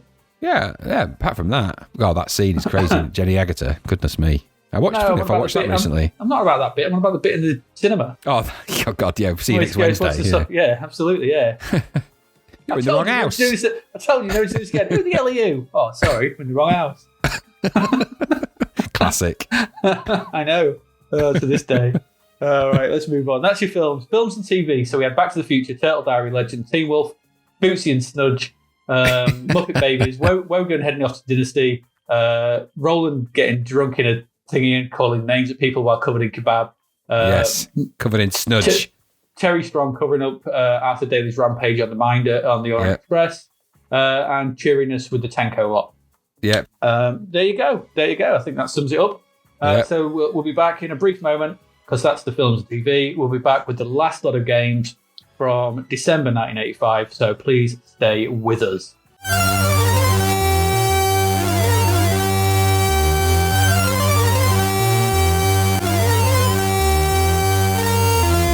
Welcome back to the final part of this episode of Zap to the Past. We've got 4 more games to look at, and then that's us done. Then we'll look at there's one game not covered, some Crapverts and charts, and see what we've got coming up next week. So our first game in this section is Ace. We've looked at the Crapvert, the advert last week. And so this is Ace, $9.95. Fast and solid air combat sim, maybe sort of thing is probably maybe what I would say. But Graham, what would you say about Ace? So it's an aircraft emulator. I think it goes for more of the combat arcadey action angle. So it tries to speed things up a bit. So it's simplified some of the controls that normally these games are plagued by super complex controls or over complex controls. And I'm not saying this hasn't got some complex controls in it, because it has. But I think it's simplified them to make it more approachable. So you can get into it a bit more. You've got quite a nice graphic visual display. The setup is quite nice. So you've got sort of different views. It's a flight game, so obviously you apply thrust, take off. You need to take off from the runway. You take off and you can do different scenarios. You take off, fly in the air, shoot things. You need to refuel, so you periodically get the refuel aeroplane, and you have to sort of dock your refueling stick, for want of a better description, with the refueling hose. So you kind of have to mid-flight mating, really, is what it is. Aircraft mating. It's weird. So you've got a map screen, and you've got sort of radar on there. You've aircraft stuff, enough stuff to be able to fly an airplane, altimeters, radar, different little visual displays, simplified on the screen with quite a nice big viewing area for the game, and obviously your little targeter in the middle. I don't know what they call that, target reticule or something like that. And then it falls into kind of familiar territory with chunks of blue and chunks of green and graphic displays of ground, sky, things to shoot at. They're a little bit less floaty, waspy than other games we've played. They're still fast. It moves at quite a pace. My problem was that with a lot of these games, you're kind of whizzing around, and that's the point. You're in an airplane, right? So you're whizzing around, flying around, so you can go in there, sort of take on there's air superiority. I think you can do ground, and there's stuff you can do. There's quite a lot of weapons to this, quite a lot of stuff. So you either like flight simulators, or you don't. I am not a big fan of them, and I don't particularly like this kind of viewpoint. That isn't to say that this is, out of all the ones we've played, and we played some real stinkers of this type, this isn't bad. It's okay. I actually preferred Skyfox in the way it kind of did dogfights, but that's just, I think it was more of it went for the more arcade angle. This goes for the more arcade, but more simulatory arcade angle, so there's more controls over it. There's some nice tricks and nice tips to this. I like the fact that you've got different missile types and different stuff, and you have to sort of do the selection and think about what you're doing. You can't just go in and just gunfight at the OK Corral and just blow everyone out of the sky. It's not that kind of game. You've got to think about things. You've got fuel to think about. You've got limited resources, and you haven't got infinite missiles and infinite bullets. So you've got that kind of reality sting to it. But at its core, the problem with it, as with most of these games for me, is that the C64 isn't just very strong at these games. So it's not a strength of the Commodore 64 graphics. It's not a strength of its colour. It's just not a strength of its ability to pull them off in any meaningful way. You either have lots of complexity and high-res stuff, which makes the game borderline impenetrable, or you get oversimplified graphics, which makes it seem just a bit too monochromatic, or not even monochromatic, but just a bit blue-green. This does get the balance a bit better, so it is a bit more playable, but I don't generally like simulators, so I kind of get tired of trying to figure out all the controls and do all that stuff. However, if you like, a bit of simulator mixed with some dogfighting and shooting, this is probably the best of that bunch that I've come across so far. What about you? I think I'm maybe a little bit more positive than you. I quite enjoyed my time with this. I found it, like I said, a fast and solid air combat sim or emulator. I've noted that it felt, as you have actually pointed out, sort of thing, it's more realistic than Skyfox and is probably better for it. I think I don't want Stimmy. So what was the other one we played? The Harrier Jump Jet one. This had a sort of a really good middle ground. So there was a sense of not out and out realism, but again, nice maps. It was really fast. I have to give it, great sensation of speed and the combat sort of thing. And when you actually found some airplanes to have some dogfight with, it was actually really quite fun, zipping around, turning around, spinning around, shooting stuff. The refueling section I actually found genuinely tense because like coming up behind it sort of thing, and you try to just go a bit faster, or slower, a bit faster. And then you try to sort of like you said, sort of thing. You're just trying to thread the nozzle into the hole. It's like in midair at 240 miles an hour. That's quite the feat, which I failed to do. It just said you collided and blew up. So I was like, damn it! I spent ages trying to thread the nozzle, and so I tried again, and I enjoyed my time. I really enjoyed my time with this. I thought once because at first I crashed because then it kept telling me you've gone too fast with the undercarriage up, and I was like, well, how do I lift the undercarriage? And eventually I figured out the controls. So lifted the undercarriage, flew around a bit, crashed into the ground a few times, got to get some bearing with it, understood it sort of thing. I like the HUD display sort of thing with the graphic representation of the plane, showing you how far down and up you're sort of facing left and right. Nice, easy controls for thrust and going forward faster. And there's flipping between the different weapons was nice, and it just felt like an enjoyable game. It's sort of in that middle ground, showing. I've put it's probably the best air combat sim we've seen so far. A sign of moving on from the rubbish we have seen, which is what you noted as well. So stuff like Megalias, things like that. Fighter pilot. What was the other dog awful one we saw earlier on? Or glider pilot or something. These kind of rubbish sort of flight sims, and this feels like.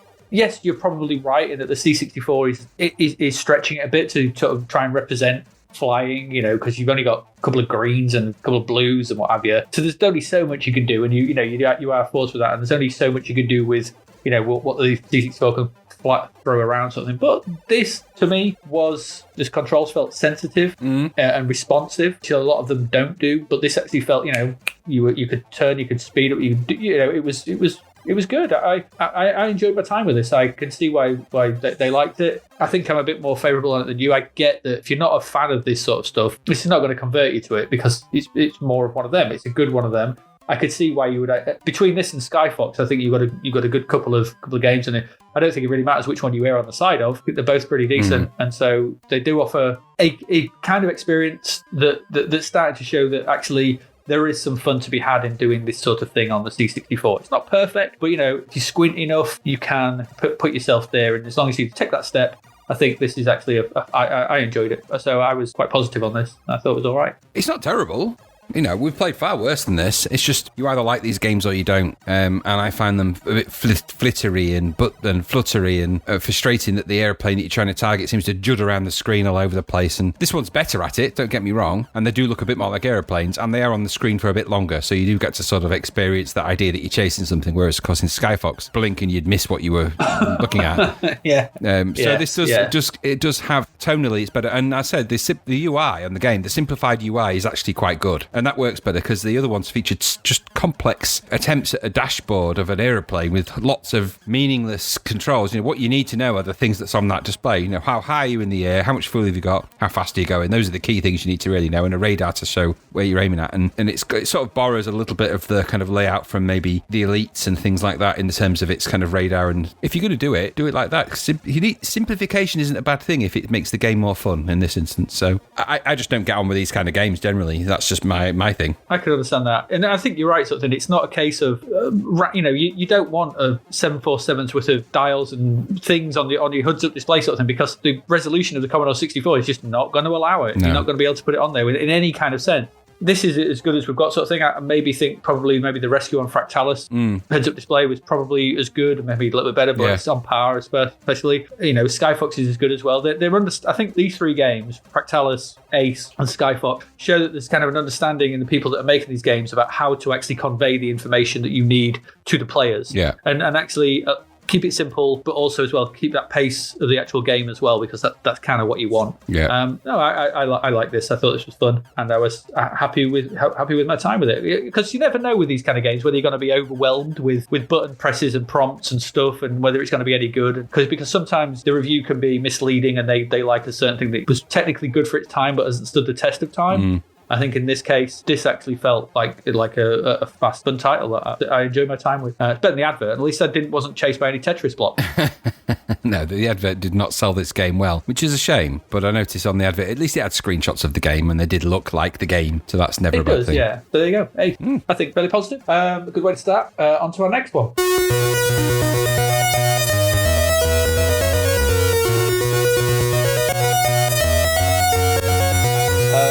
Is Blackwyche. So Blackwyche, another ultimate play the game Sir Arthur Pendragon adventure. I'm guessing if you played previous games of Staff of Karna, after that Entombed, which we have covered, you kind of got a good sense of what Blackwyche is. A series of games that the Ultimate made for the C64.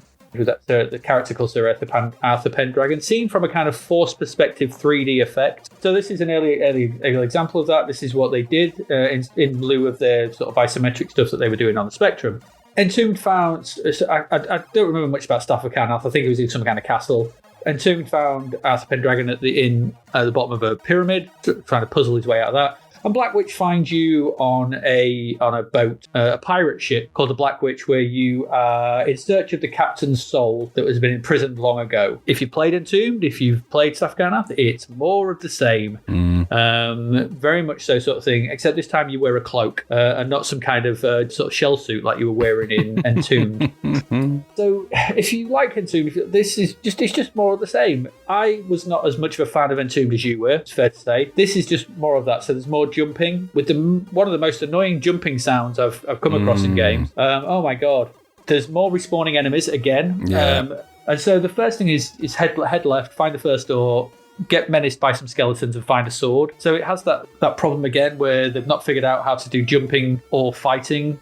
You have to switch between the two. Yep. I never quite understood I don't know whether there was something with the jumping sort of thing, because I never really saw the point of it, if I was honest. I never got anywhere that I needed to jump. No, I agree. The main sprite is okay. It's quite well animated. I like what you look like when you sword fight up or down. It's kind of a nice animation. So there's some nice little bits. The backgrounds are good. If they're a bit samey, kind of like Entombed. The enemies are awful. They're awful. It's supposed to be a puzzle game, as you're trying to puzzle your way through the five decks of the ship. Of the Blackwyche, and you pick up objects, you find stuff. It's one of those, you're puzzling your way through. It's kind of finding objects to sort of solve puzzles. That's what it is. But you're constantly menaced by annoying. There's two harpies or whatever they are that are constantly fluttering around you that you can sword fight and kill them, but they just come straight back again. Every now and again, the most annoyingly sound affected squid will just randomly fly around, and then a cannonball will just roll across the screen and follow you up and down as well, which beggars belief in the sound of wave physics. They took nothing from the issues with Entombed. Looking at other games, maybe thinking, and this is quite fast after Entombed. It's not many months. There's a production line schedule going on here. I don't know if it's the same people who made it. I'm not sure. I'm presuming it was, but it's clearly using a lot of the same code, sort of the same visual code behind it, sort of thing. Even though the visuals are different, it's just annoying. I don't like these games. I don't like these ultimate play the games on the C64. They're just not for me. We looked at something like Frankie Goes to Hollywood a few episodes back, and how that did away with enemies and allowed you to explore the time and the space to explore. There is a time and a place for enemies. The time and the place for enemies is not all the bloody time, and that it just puts me off these games because I don't enjoy them. I don't enjoy this is at its best. There are moments in this where I quite enjoyed it, when you're in a room and you're trying to figure something out and there's no enemies and it's a little puzzle. It's like, yeah, this is great. But walking from room to room down those long endless corridors, I don't know how big this ship is. It's massive. They just seem to have not learned anything from one game to the next. They were high on their own gold medal juice from Entombed. I thought, we'll just make another one of them, and no. I've just ended this. It's an adventure too far for Arthur. It didn't do anything for me. I like visually nice. Gameplay, no. I don't know whether you liked it. It's the worst one of them all. The problem is, as you've rightly pointed out, it's just the relentless enemies in this game just ruin it. And you barely get away with it in Entombed, and you've got to persevere with that. This one, it's just relentless. From the second you start the game, they're just on you, and there's the annoying noises that go with them, and it just ruins what could have been a really good game. If you didn't have those in it, and you just encountered enemies in certain locations and in certain ways and had to avoid them or figure out how to get around them, as opposed to them just continuously bombarding you all the time. It's just a shame, really, because I think there could have been something really great with this game. Sort of, I wouldn't say it's a disaster. If you liked the others, you're probably going to like it more than perhaps it deserves. And there's bits to like in there. Some of the graphics are, they're blocky, but they're kind of cool in their own. They're in their own world, in their own way. The colours are good. Some of the little puzzles are quite nice, but it's no fun because you're just continuously being. I mean, even getting the sword is a hassle, and then using the sword is a hassle. And like you say, why this elaborate jump, not jump, use the sword? It's just stupid and difficult and pointless. For me, it kind of, it was I enjoyed Entombed a lot more than I enjoyed this one, and I found it, graphically, even the story's appealing and stuff. The only thing that I find quite endearing about this is that if you look into the documentation that went with Blackwyche and the documentation that went with the two Entombed and these sort of ultimate play of the games, if you look in there, especially for this one, because there's in the manual that came with it, there's a whole sort of, obviously you get all the description of the log of the ship and all that kind of stuff. But if you really read into in amongst all of that, you can see the beginnings, the games that they all came out later. So not the ultimate play the game ones, but all of the games that came out on the bigger consoles. So all of the rare games and all of that. Right. The genesis of those is obviously the Stampers, and that this is where they began it. But if you look into if you look at, for example, the poem that comes with this game, which is beneath these decks there is a room where time has almost sealed my doom and less with effort long, and all that kind of stuff. If you look at that and then put it into a rare game context for something like Banjo, or not Banjo, Banjo and stuff like that, you can start to see the early seeds of where they were going to head. I just found that quite interesting. That's an aside from the game, which is kind of a dull, snoozy, blocky bore. But I thought the manual, because you can go onto the internet and search for Blackwyche manual, and there's somebody that's taken the time to scan all the blurbs and everything, so you can read through all of that. And actually, if you take the time, as I have done, to read through the blurb for that and for the other Ultimate Play the Game titles in there, you really can start to see how Rare became and how the language of Rare that's in those games and the little poems and the things that they say in the Rare games that come later, way later, it's all in there. It's quite fascinating to see. So, for those that like that kind of game history and stuff like that, I'd recommend you do take a minute to go and do that and have a look at that, because it's interesting. It's better than playing the game, which was annoyingly stupid and frustrating. So I got more out of reading the little blurb out, and it says a lot, doesn't it, about the game. I enjoyed the advertising blurb more than I enjoyed getting repeatedly annoyed by that stupid octopus thing. Oh, it drove me mad. It's supposed to be a deserted pirate ship. Yeah, why does it even flying octopus attack you? It makes no sense. Even in a game of this type, it's just, and then that stupid skeleton thing when you die and grabs you, and just no. Too hard as a game. Don't make them this difficult. Other games plague you with enemies like that. Is that an ultimate thing? Because they all seem to do it, don't they? That relentless swarm of enemies all the time. It's like all the platformers we play, your Brian Bloodaxes, your Manic Miners, your Monty on the Run stuff. You've got to have lots of things moving around. You can't leave the player alone. That's what made Frankie Goes to Hollywood so good. Yeah. We said this at the time. We said it in our review of Frankie Goes to Hollywood, and they were confident enough to just leave you alone. Yeah. We see it in games now. You play Horizon Zero Dawn or something. I know these are completely massively different games. You play Grand Theft Auto. And a lot of the fun in those games sort of thing is just being on your own in the environment and exploring, and the environment challenging you. Yeah. But it doesn't have to be those massive blockbuster video games. We saw it in Frankie Goes to Hollywood. You can see it in other games that we probably have liked, where the challenge is not you having to avoid 1,000 badly drawn single colour sprites. And I know that it's a product of the time, and this is what's changed sort of thing, but you can see in certain games that they get it, they understand, and in other games they're still clinging to a sort of what was becoming quite quickly an outdated paradigm of design. Yeah, it's legacy arcade in a way, isn't it? That idea that you just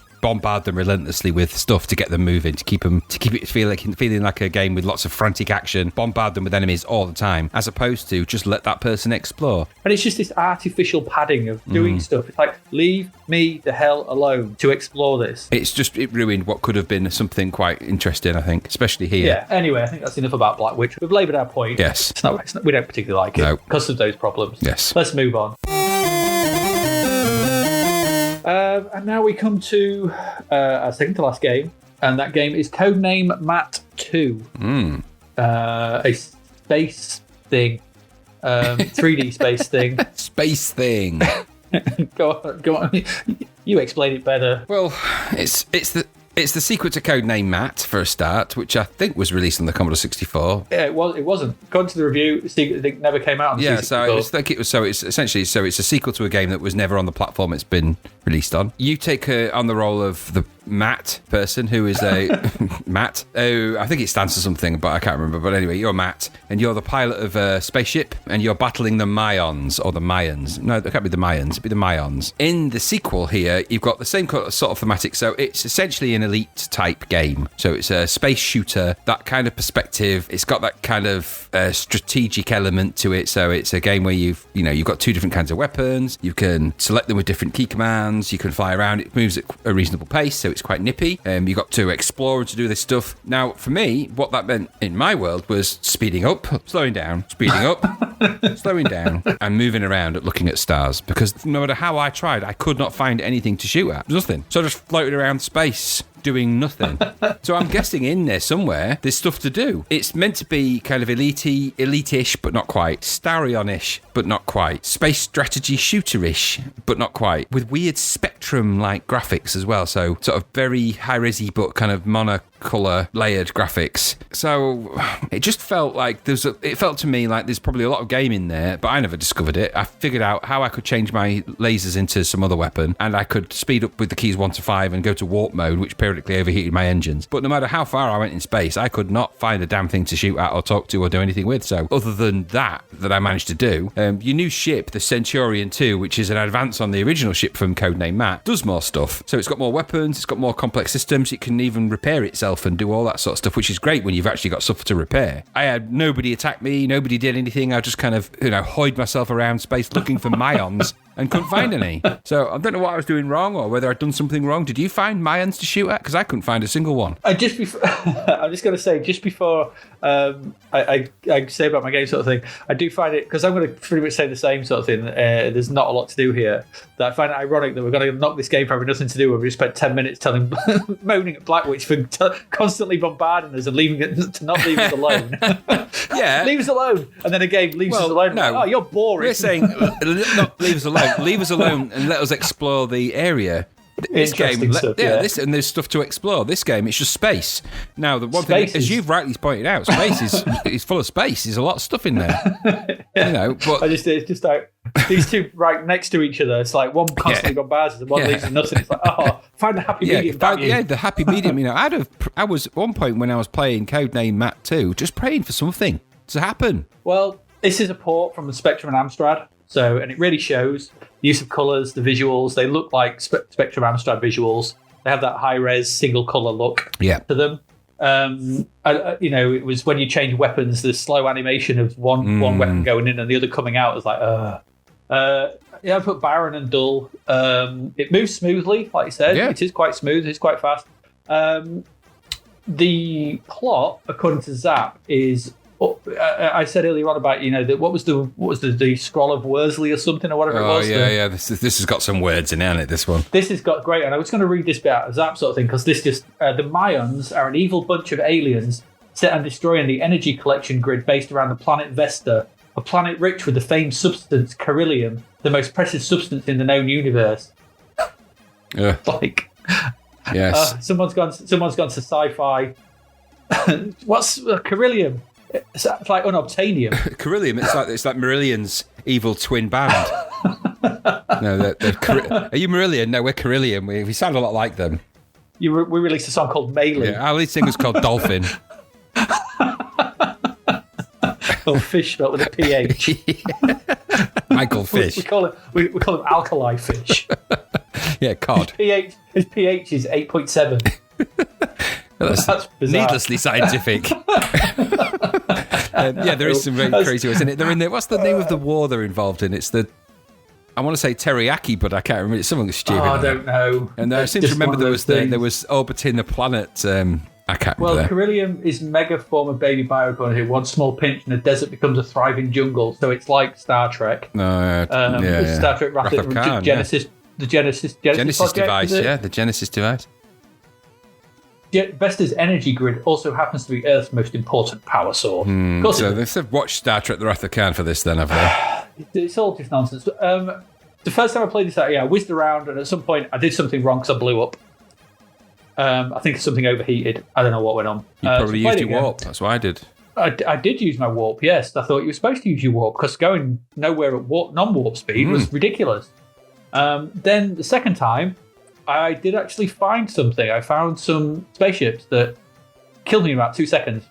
That's the Mayans. Stuff. I mean, that's just. I presume that was the Mayans. Yes, like we said, sort of thing. There is a fine balance to get, or a decent balance. There's quite a good middle ground to get between annoying the player with too much stuff and not having enough stuff to do, and just allowing the player. And there's probably, if you like, again, if you like this elite style, because I remember we knocked elite sort of thing, we're not really having a lot to do, and there isn't really. But also we knocked elite for quite a few things. And this is similar sort of thing. It's one of those ideas which sounds good on paper, flying around ain't that cool sort of thing. But as we've said, space is massive and empty. There's a reason why it's called space. And so just chucking you in the middle of it with nothing really going on sort of thing, it just felt, I don't know. And being a sequel to a game I have no connection with, because I didn't own a Spectrum on Amstrad, I gave not two shits at all for any of this. And so I had two full, decent goes at it, and I was like, no, not for me. Just not for me either. Could have done without it.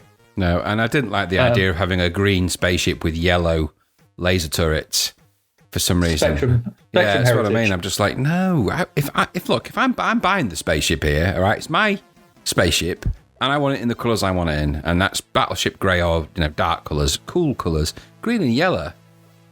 What are these crazies? Yeah, exactly. It's because those are the 8 colours. That's the 8 colours that the Spectrum had. So, one of and two that's what of them. it was. You could tell them sort of thing because it's got those, like I said, single colour high res sprite things, which as soon as you see that, it's like this has not come from a 64 like we've seen before. Turn it off. Nosy yes odd. You can see those kind of where those heritage have come from. So no, Codename Mat II is a no go for me. I'm afraid. No.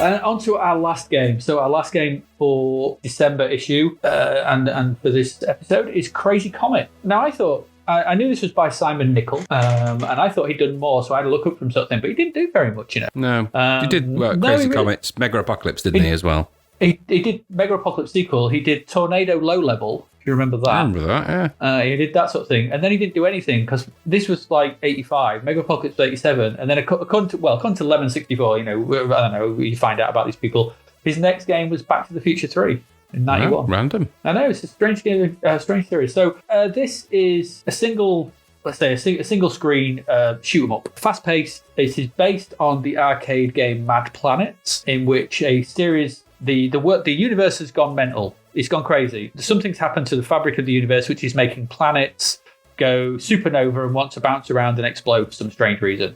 You pilot what must be, it strangely looks like a bit of a Star Destroyer. It looks like some kind of Star Destroyer. So you pilot this ship, firing upwards while planets appear small at first and obviously grow in size, whether they're coming towards you. I never could quite figure out whether it's 3D or whether they're just growing. I'm not sure. Yeah, I'm not sure. But they get bigger, and you basically got to shoot them before they grow full size, because then they can take a lot of damage and it takes a lot to kill them. That's it, really. There's other things to kill, sort of things, some more objects kill, and this is a wave-based shooter, so the more waves go on, the more appears. It's an arcade game. You pump your money in, you shoot your way through wave after wave after wave of increasing difficulty. But on the good side, it's a really fast, fun and frenetic arcade game. I really like this. It will get bettered with Mega Apocalypse, which comes a bit later. But as the first outing for this kind of thing, this is really good. And it's helped, again, by a cracking Hubbard tune. The soundtrack to this is great. And as we've said before, lifts a semi-decent game to possibly a great game, a really good, enjoyable game. The whole package what becomes really fun once Hubbard's tunes kick in. And to be fair, I'd almost forgotten about this, and then when it kicked in, it instantly came back. This is one of my favourite Hubbard tunes. Mm-hmm. I really, really like this sort of thing. There's loads like this. So I'm probably gonna every month as we hear another one, I go, oh yeah, it's possibly my favourite. This is probably my favourite. But as I've noted here, we've not got to Zoid yet, and I'd love the Zoid tune. This is a really good fun. We ended up the last episode with Zed, and now we end up with Crazy Comets, two really fun arcade shoot 'em up. It is what it is. It's a high score chasing shoot 'em up thing. You can perfect each round by destroying every planet before it becomes a full planet, therefore allows you to get bonus, so there's skill involved. It's hard, it's fast. Yeah, good shoot 'em up with a great soundtrack. Great high score tune as well. Did you enjoy it? Do you like it? I am yin and yang with Crazy Comets. I like the idea of it. I think it plays like a frantic shoot 'em up, but it's nice to see a proper shoot 'em up, which is what it is. Just a shoot 'em up. Shoot everything, kill everything, blow everything up, collect the fuel things, but blow everything else up.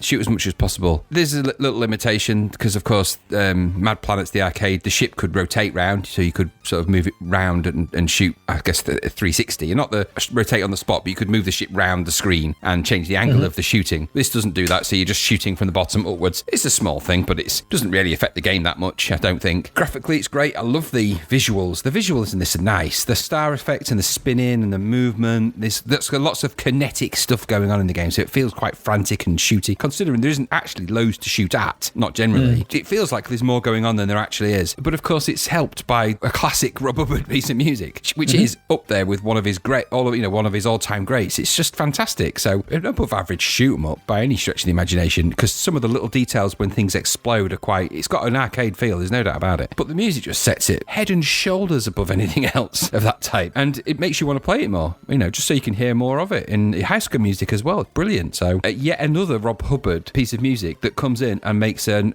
average game much more enjoyable. It just shows you the difference it makes. But there's not a lot to the game. What can you say about the game? It's just, I thought the graphics are okay. They're not, and I looked at the arcade as well, so obviously the Mad Planets. It's not an arcade game I'd ever come across in the entire time I've ever played arcade games. Even when I've been to the arcade club in Manchester, I don't think they've got a Mad Planets. At least they didn't have that pre-corona, of course, so we're going back a year at least. So I looked on YouTube at it, and it's, even the way that Crazy Comets appears and the way that Mad Planets appears is the same. The way the background and the swirling of the stars and the planets, that's the same. The only difference is that spaceship thing. Other than that, the graphics are pretty much the same. So you're actually getting a really good arcade conversion, albeit that it's a dead simple arcade. Nothing wrong with that though. I liked it. But these games, it's like arcade games. The thing about an arcade game is you play it for a little bit and you walk away and you go and play another arcade. Are you going to keep coming back to this and try and get to level 52 after playing through 50 levels each time you play it? Well, 51 levels. I don't know. It's a game that you're just it's not got a goal, a big end goal, has it? It's just do more of the same over and over again. But if you like that frantic action and you really want to listen to the whole Crazy Comet soundtrack, then you're going to load it up just to listen to it, because you can put it on the loop in the background and just keep listening to it, can't you? So, and it is exceptional, even by Hubbard standards. And this is, I think, one of his early players as well. So it's not even the top upgraded player. So this is one of the all-time great Rob Hubbard pieces of music. What did it get for music in Zap? Actually, I meant to look, and I think it was a 99. I was going to say, I remember it being really high. I just don't remember what it was, but it's deserved. 99. It's deserved. I mean, it's about as when Rob Hubbard gets it right for the game, because when I was playing the preview of Mad Planets the arcade, I don't think there's any music in it. At least I don't remember any. But I certainly remember Crazy Comets for its bloody music.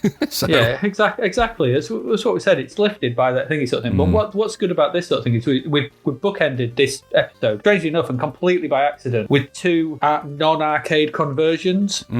With Who Dares Wins 2 and Crazy Comet. Yeah. It's showing that we spoke about Hype Sports before sort of thing, but programmers on the C64 are starting to looking at arcades. They've probably done it before, but actually doing really decent versions of arcade games, some really good stuff. And I don't think I've ever been really aware of Mad Planets in the arcade sort of thing. No. Probably because without the music, probably a bit dull. Yeah. But you chuck that music in like anything else, like a film with a good soundtrack or anything like that, it elevates it. Yeah. And there's nothing wrong with that, because you cannot separate the two out. No. And I don't think you should. As a whole package, visual, sound, gameplay, this works. Absolutely. This works absolutely. Yep. So we like that. I do. I think I probably like it a bit more than you, which is fair enough, sort of thing, because I can see the criticisms. It is very simple. Yeah, it is. I mean, that's I would say it is a criticism. It's only that, these games do become tiresome, but I'd listen to that music any day of the week, so. Yeah.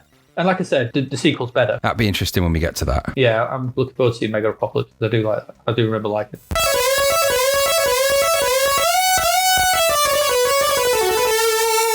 All right, so there we go. So Crazy Comets, that's our last game. We didn't cover one game. There was some other stuff. There was they started covering some strategy games because they've got, I think, Sean Masterton in sort of things. We're not looking at those. We're looking at adventure games. The one game that they reviewed in their normal section was Colossus 4 Chess. Crikey, it sounds big and heavy. But it's chess, isn't it? What do you want to say about a chess game? Was Colossus one of the big super chess computers or something, a famous one or something like? Sounds like it probably is. It probably is, yeah. But like Deep Blue or whatever it was. Yeah. Or Big Bear. Yeah. I don't think Big Bear was one. It could have been. Could well have been. Colossus 4 Chess, we didn't look at it because it's a chess game. I'm not going to spend 5 minutes talking about a chess game. It's chess. Yeah. Right. Okay, so we're going to wrap up now. We're going to go and have a look. We've got a few more Crapverts on the chart. So our first one, you got this? I am just bringing up the page. I have no idea what the hell this is. This is something that? called, I don't know, it's something called Hit and Miss. Is that a David Bowie album cover that they've just converted to? I don't know. It says Commodore +4 and C16, so I do apologise, it's another C64 game. Can you meet the challenge of hit and miss? Hit and miss is the challenge, but the question is, can you meet it? I get that. You've already asked that. There's too many statements and questioning things on that page. Yeah. They're all over the place. But then we've got a free A2 poster, free package and postage, new ideas in action. What's that mean? What does that mean? I don't know. I don't get it. What is it? Warning, playing hit and miss could seriously damage your health, but it certainly will not damage your wealth. Who wrote this stupid shit? They're more addictive than any arcade game, the only C16 +4 software offering a real challenge. So the mistake they made there is the only C16 +4 software. Yeah. Just end it there. That's all the text. This goes all around it sort of thing. So what we've got is we've got a black landscape sort of thing. So we've got a black sort of triangle at the bottom. And then a gradient blue going from white to a darker blue gradient sort of sky. But in the foreground, it's just a close-up of a mannequin's head. Something Pouting. like that. But pouting, yeah, looking quite, pouty, duck lipping. Yeah, he's got a proper magnum going on there, hasn't he? He has, yeah. But the left eye is now a black circle with white lines coming out of it. Lasers, yeah. And we've got more text at the bottom, don't forget. Hit and miss definitely is a mind challenge of mega proportion that all your family and friends can take part in. From single play to doubles, it will stretch your mental dexterity to the full. But remember, it takes more than just guesswork to become a genius with hit and miss. Why is that in speech marks? And I don't know. Why are there so many full stops after the word full? And why am I wasting my eye time looking at this? My eye time is precious. His is more precious because he's missing one. They're clearly very proud of that graphic because they're giving it away of A2 posters every opportunity. And even the bottom note says designed by Nigel Waddington, is that? Or Waddingsman? I can't see it quite, but in Leeds, very proud of that graphic he is. And rightly so. No, it is quite interesting, but it is on the wrong thing. That needs to be on a prog band's album cover from 1979. It is, yeah. It's just, I saw it and I was like, what the hell is such a bizarre concept? And there's so many random statements. I know, and who makes games for the C16? I didn't realise anyone made games for that, so that's brave. VentureGate do. Yeah, why would you do that? VentureGate Limited. I don't even remember what the purpose of a C16 even was. It was, I don't know, was it, I don't know. I genuinely don't know. I don't understand. What was the +4? I don't know. I know it was a C64-ish looking thing, but I'm not sure what the purpose for it was. Was it just the C64 with a bit more memory? I don't know. I genuinely don't know. Lower spec thing? We should have checked this, shouldn't we? This is terrible radio again. Terrible podcasting. I don't know. It's a shit advert. It's a crap advert. We don't like. But to the next one. Oh God! Like what on earth is going on there? This is too much. This is an addictive game. You remember Addictive because they did Football Manager. Yeah. And nobody ever. Well, they did Stringer. I have a vague memory of Stringer. Suddenly, what came back to me as soon as I saw that Addictive is that guy, the addictive, Kevin Toms. Yeah, the bearded guy. There he is. He's just there. Kevin Toms. Yeah, last seen in the Kama Sutra. Oh God, no! I don't ever want to see that. No. So this is for a game called Boffin. The lack of punctuation on this page pains me. So can you avoid the fangs of a deadly spider? Addictive launch Boffin, a mad professor on the loose. It's just statement. and then it just says boffin. What does that mean?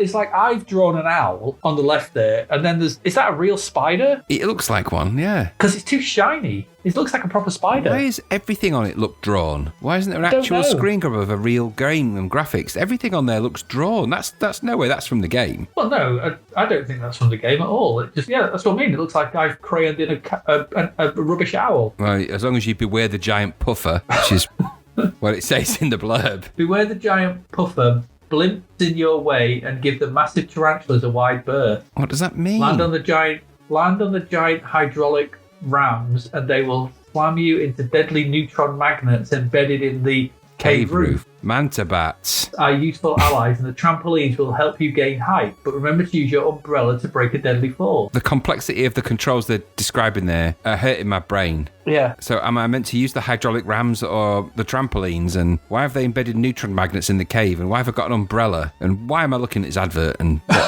what is it doing? And this is a BBC game, isn't it? Is it on all formats? Is it on all formats? This particular advert it has all the hallmarks of a BBC game. It says BBC and Electron, but you can actually order it now. But it says, please send me cassettes for boffin for, and then just a blank for computer. So you could write in Commodore 64 there. And so they would be forced to give you a Commodore 64 version. That would be hilarious and a nightmare at the same time. That's just, it looks like that isn't even properly made and they've just made an advert for something they haven't done yet. And is it me or is that addictive logo looked like it was drawn and coloured in with pencil crayons? The whole thing looks like it was drawn and coloured in with pencil crayons. I think it was, yeah. It looks like it was drawn. That's his sketch for the game, that's it. Someone asked him to, what's the game about? And he went, don't worry, I'll just give you this sketch, you'll get it. And they gave him a giant owl being menaced by a spider on the word boffin, with a man stood with an umbrella on a giant horned bull phone. And it's like, so exactly what were you smoking when you drew that? Pure boffin. I'm not getting hydraulic rams and manta bats from that. I don't wear the manta bats because they look like sort of omega signs above him. I don't think there's any manta bats in that game. I think that he was hoping that someone would help him make manta bats. What is a manta bat? I don't know. Something to do with cricket, I'd have thought. But I don't know. Let's move on. Move on. We've spent enough time on that because you're going to love the next one. Boffin. Oh, Lord. You remember this from last time? Yes. And now we've got another one. When I found the next one in the series of Surf Champ adverts, I had to put it in for you. What is that? Why? Why? Why is he? What is going on there? Why? That's the world's largest Sinclair Spectrum. Yep. And it's too small to be a surfboard. And his arm's horrifically clawed. And his head's dead small. Yeah, and he's got one really bulgy arm, but he's got a claw, so he's a crab. He's half crab. That's terrifying. And I don't get it. I don't get... The advert for this one was weird before. It's even weirder now. Yeah, because the other one was where this wave was coming out of the TV. Now it's... The question actually says, new concept, this is Surf Champ. It says, would you take your Spectrum surfing? Well, no. Of course you would. No. And that guy looks like it's dripping water as well, so he's ruined it, whatever that is. Yeah, he's made a terrible mistake. Yes, and it just says, you'll be tempted. By what? For what? By whom? In lowercase writing. Yeah. Great prizes and competition. Yeah, so you can win a weekly prize of a T-shirt. If that's on the T-shirt, I'm not interested. That is just plain weird. What is going on? And isn't going to make me want to order that, no matter how tempting they'd say it is. I can see that it's really not. And it's got that awful Surf Champ writing on it again with that, it's clearly meant to be a beach, filling the background. So it's got the yellow sand up to the sunsetty bit and then the blue sky. And that's meant to be what it is. It doesn't look like that. It just looks all badly drawn and weird. And there's something wrong with his feet. And I can't quite figure it out whether he's got one really tiny foot that's with a broken ankle and no toes. I don't know. Everything about that is wrong. The clawed man is terrifying. His legs are really weird. His left foot is all and broken. His computer's dripping wet and he's not, which is kind of weird. So I don't know. Maybe he's just rescued a baby Spectrum from the that's where they grow. Yeah, he's plucked it from the sea. But again with that new concepts writing and just No. I'll tell you what, let's move on because you're going to love the next one. Oh, God's sake. Why? As a graphic designer, as you do graphic design, I know you did in the past, you just tell us what we're looking at here. Oh, there's so much wrong with that. It not only, the fact that it's got... what's the game? Tell us the game. So the game is Space Pilot II by Anirog. Now, eliding the game, it's got screenshots of the game. I bet they're not from that game, or at least it doesn't look like that. But what's freakish is that there's a spaceship in the middle flying, but it's quite a boxy spaceship. But it's that logo, the Space Pilot 2. It's not only is it it's got an angled gradient to make it look kind of silvery, with a beveled edge with an opposing gradient to give it that kind of depth. For some reason, they've joined the word space unnaturally by just drawing a line through the bottom of every letter, including across the P. And then, for some stupid reason, there's a giant 2 just adjoined to the word pilot. And then it's even got like twinkles on it. It looks like they actually look like bird shits, which is probably what they are. It's just everything about that logo shouts somebody just didn't have a clue what they were doing. Why would you make the 2 that big, and why would you put it there? Why would you join it at the top of the 2? Who does that? Who gets the word pilot when, by the way, if you put an extra stick on the bottom of a P, it's no longer a P, just saying, and then carries it all the way across to a 2 and just joins it at the tip of the top of the 2. You don't. Why wouldn't you just... There's a baseline on a 2. You would just use that, the one that exists. And it's starting to make me angry. The more I look at it, it's really getting on my nerves. The fact that they've broken, that both P's in that are broken.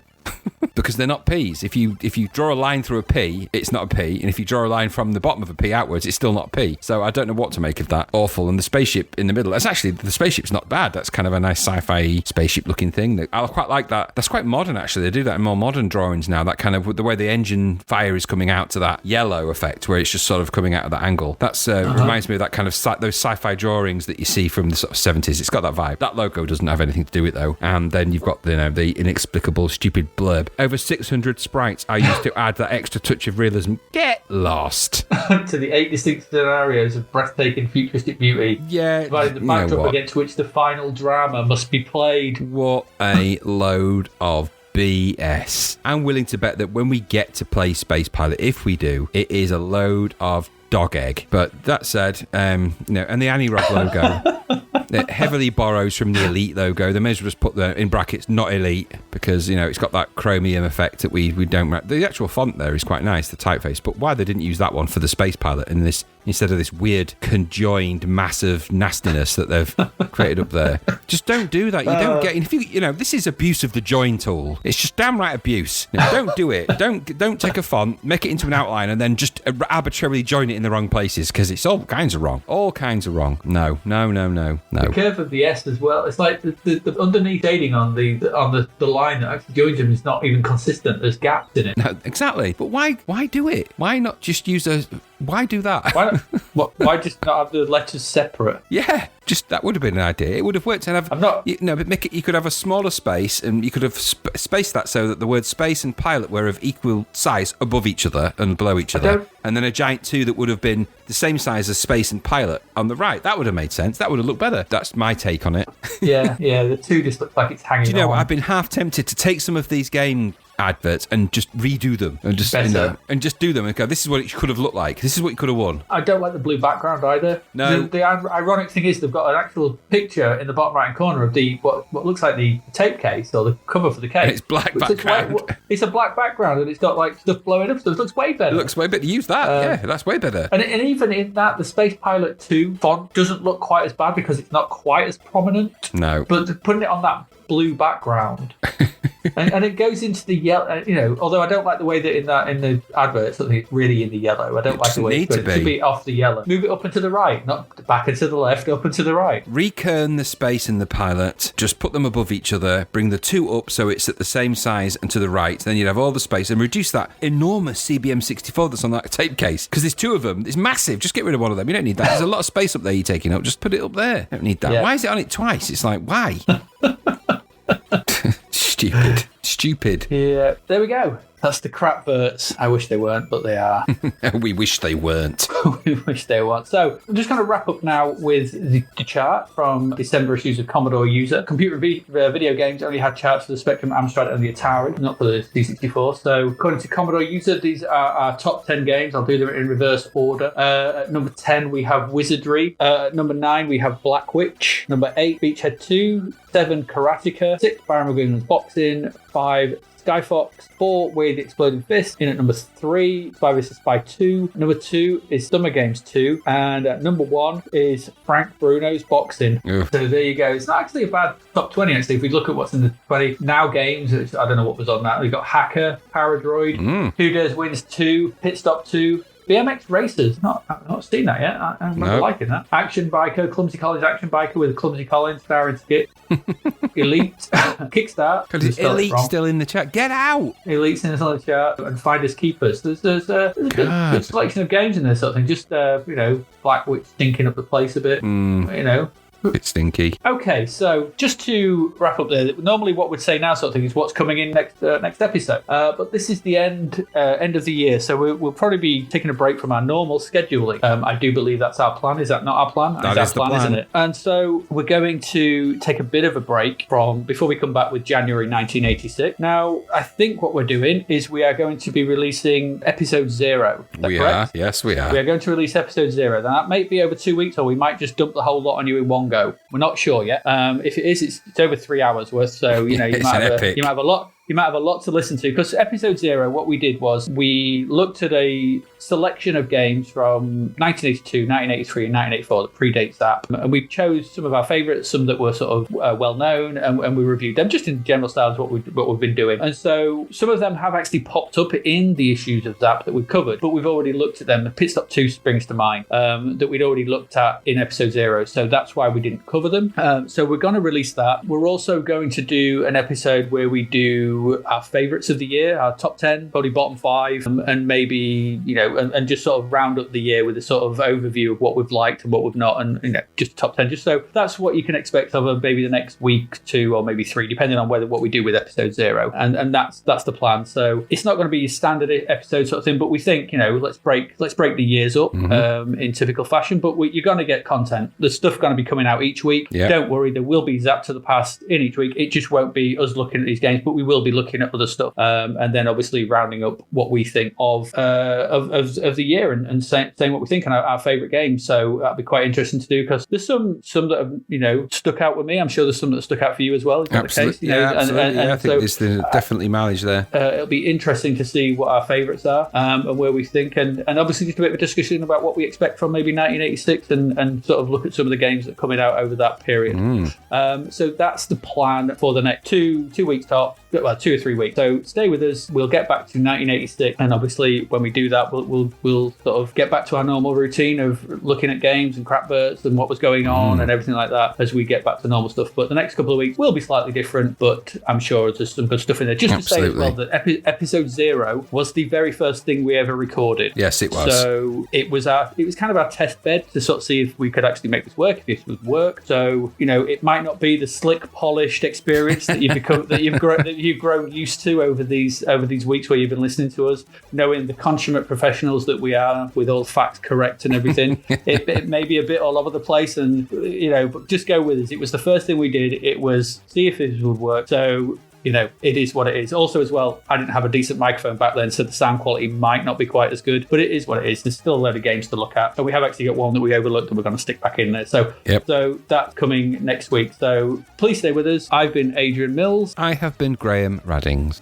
You've been listening to Zapped to the Past. That was the year of 1985. I can't believe we've actually looked at all those bloody games. I know, played them all too. Thank you for being with us. We've been Zapped to the Past. That was 1985. We'll record some new stuff in a week or two, whatever it is, sort of thing. But hopefully you'll enjoy episode 0 in the next week or two, and then our top 10. So we'll see you soon. Thanks. Bye-bye. Ta-da!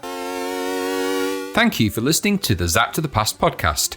We hope you enjoyed our deep dive into the world of Commodore 64 games, as well as the music, sights, sounds and news from around the 1980s, driven, of course, by the issue of Zapped 64 magazine, published at the time. We will be back next week with another podcast, so do please join us. Until then, please head over to zappedtothepast.com to sign up to our email list, as well as check out all the links and resources in the show notes. You will also find us on Facebook, Twitter and Instagram under Zapped to the Past. The Zapped to the Past podcast is written and produced by Adrian Mills and Graham Raddings and recorded at Flaky Bits 2.0 studio. All opinions expressed are those of the writers, and while we indeed love Zapped 64 magazine, the Zapped to the Past podcast is not affiliated with it in any way. Stay safe and see you next time.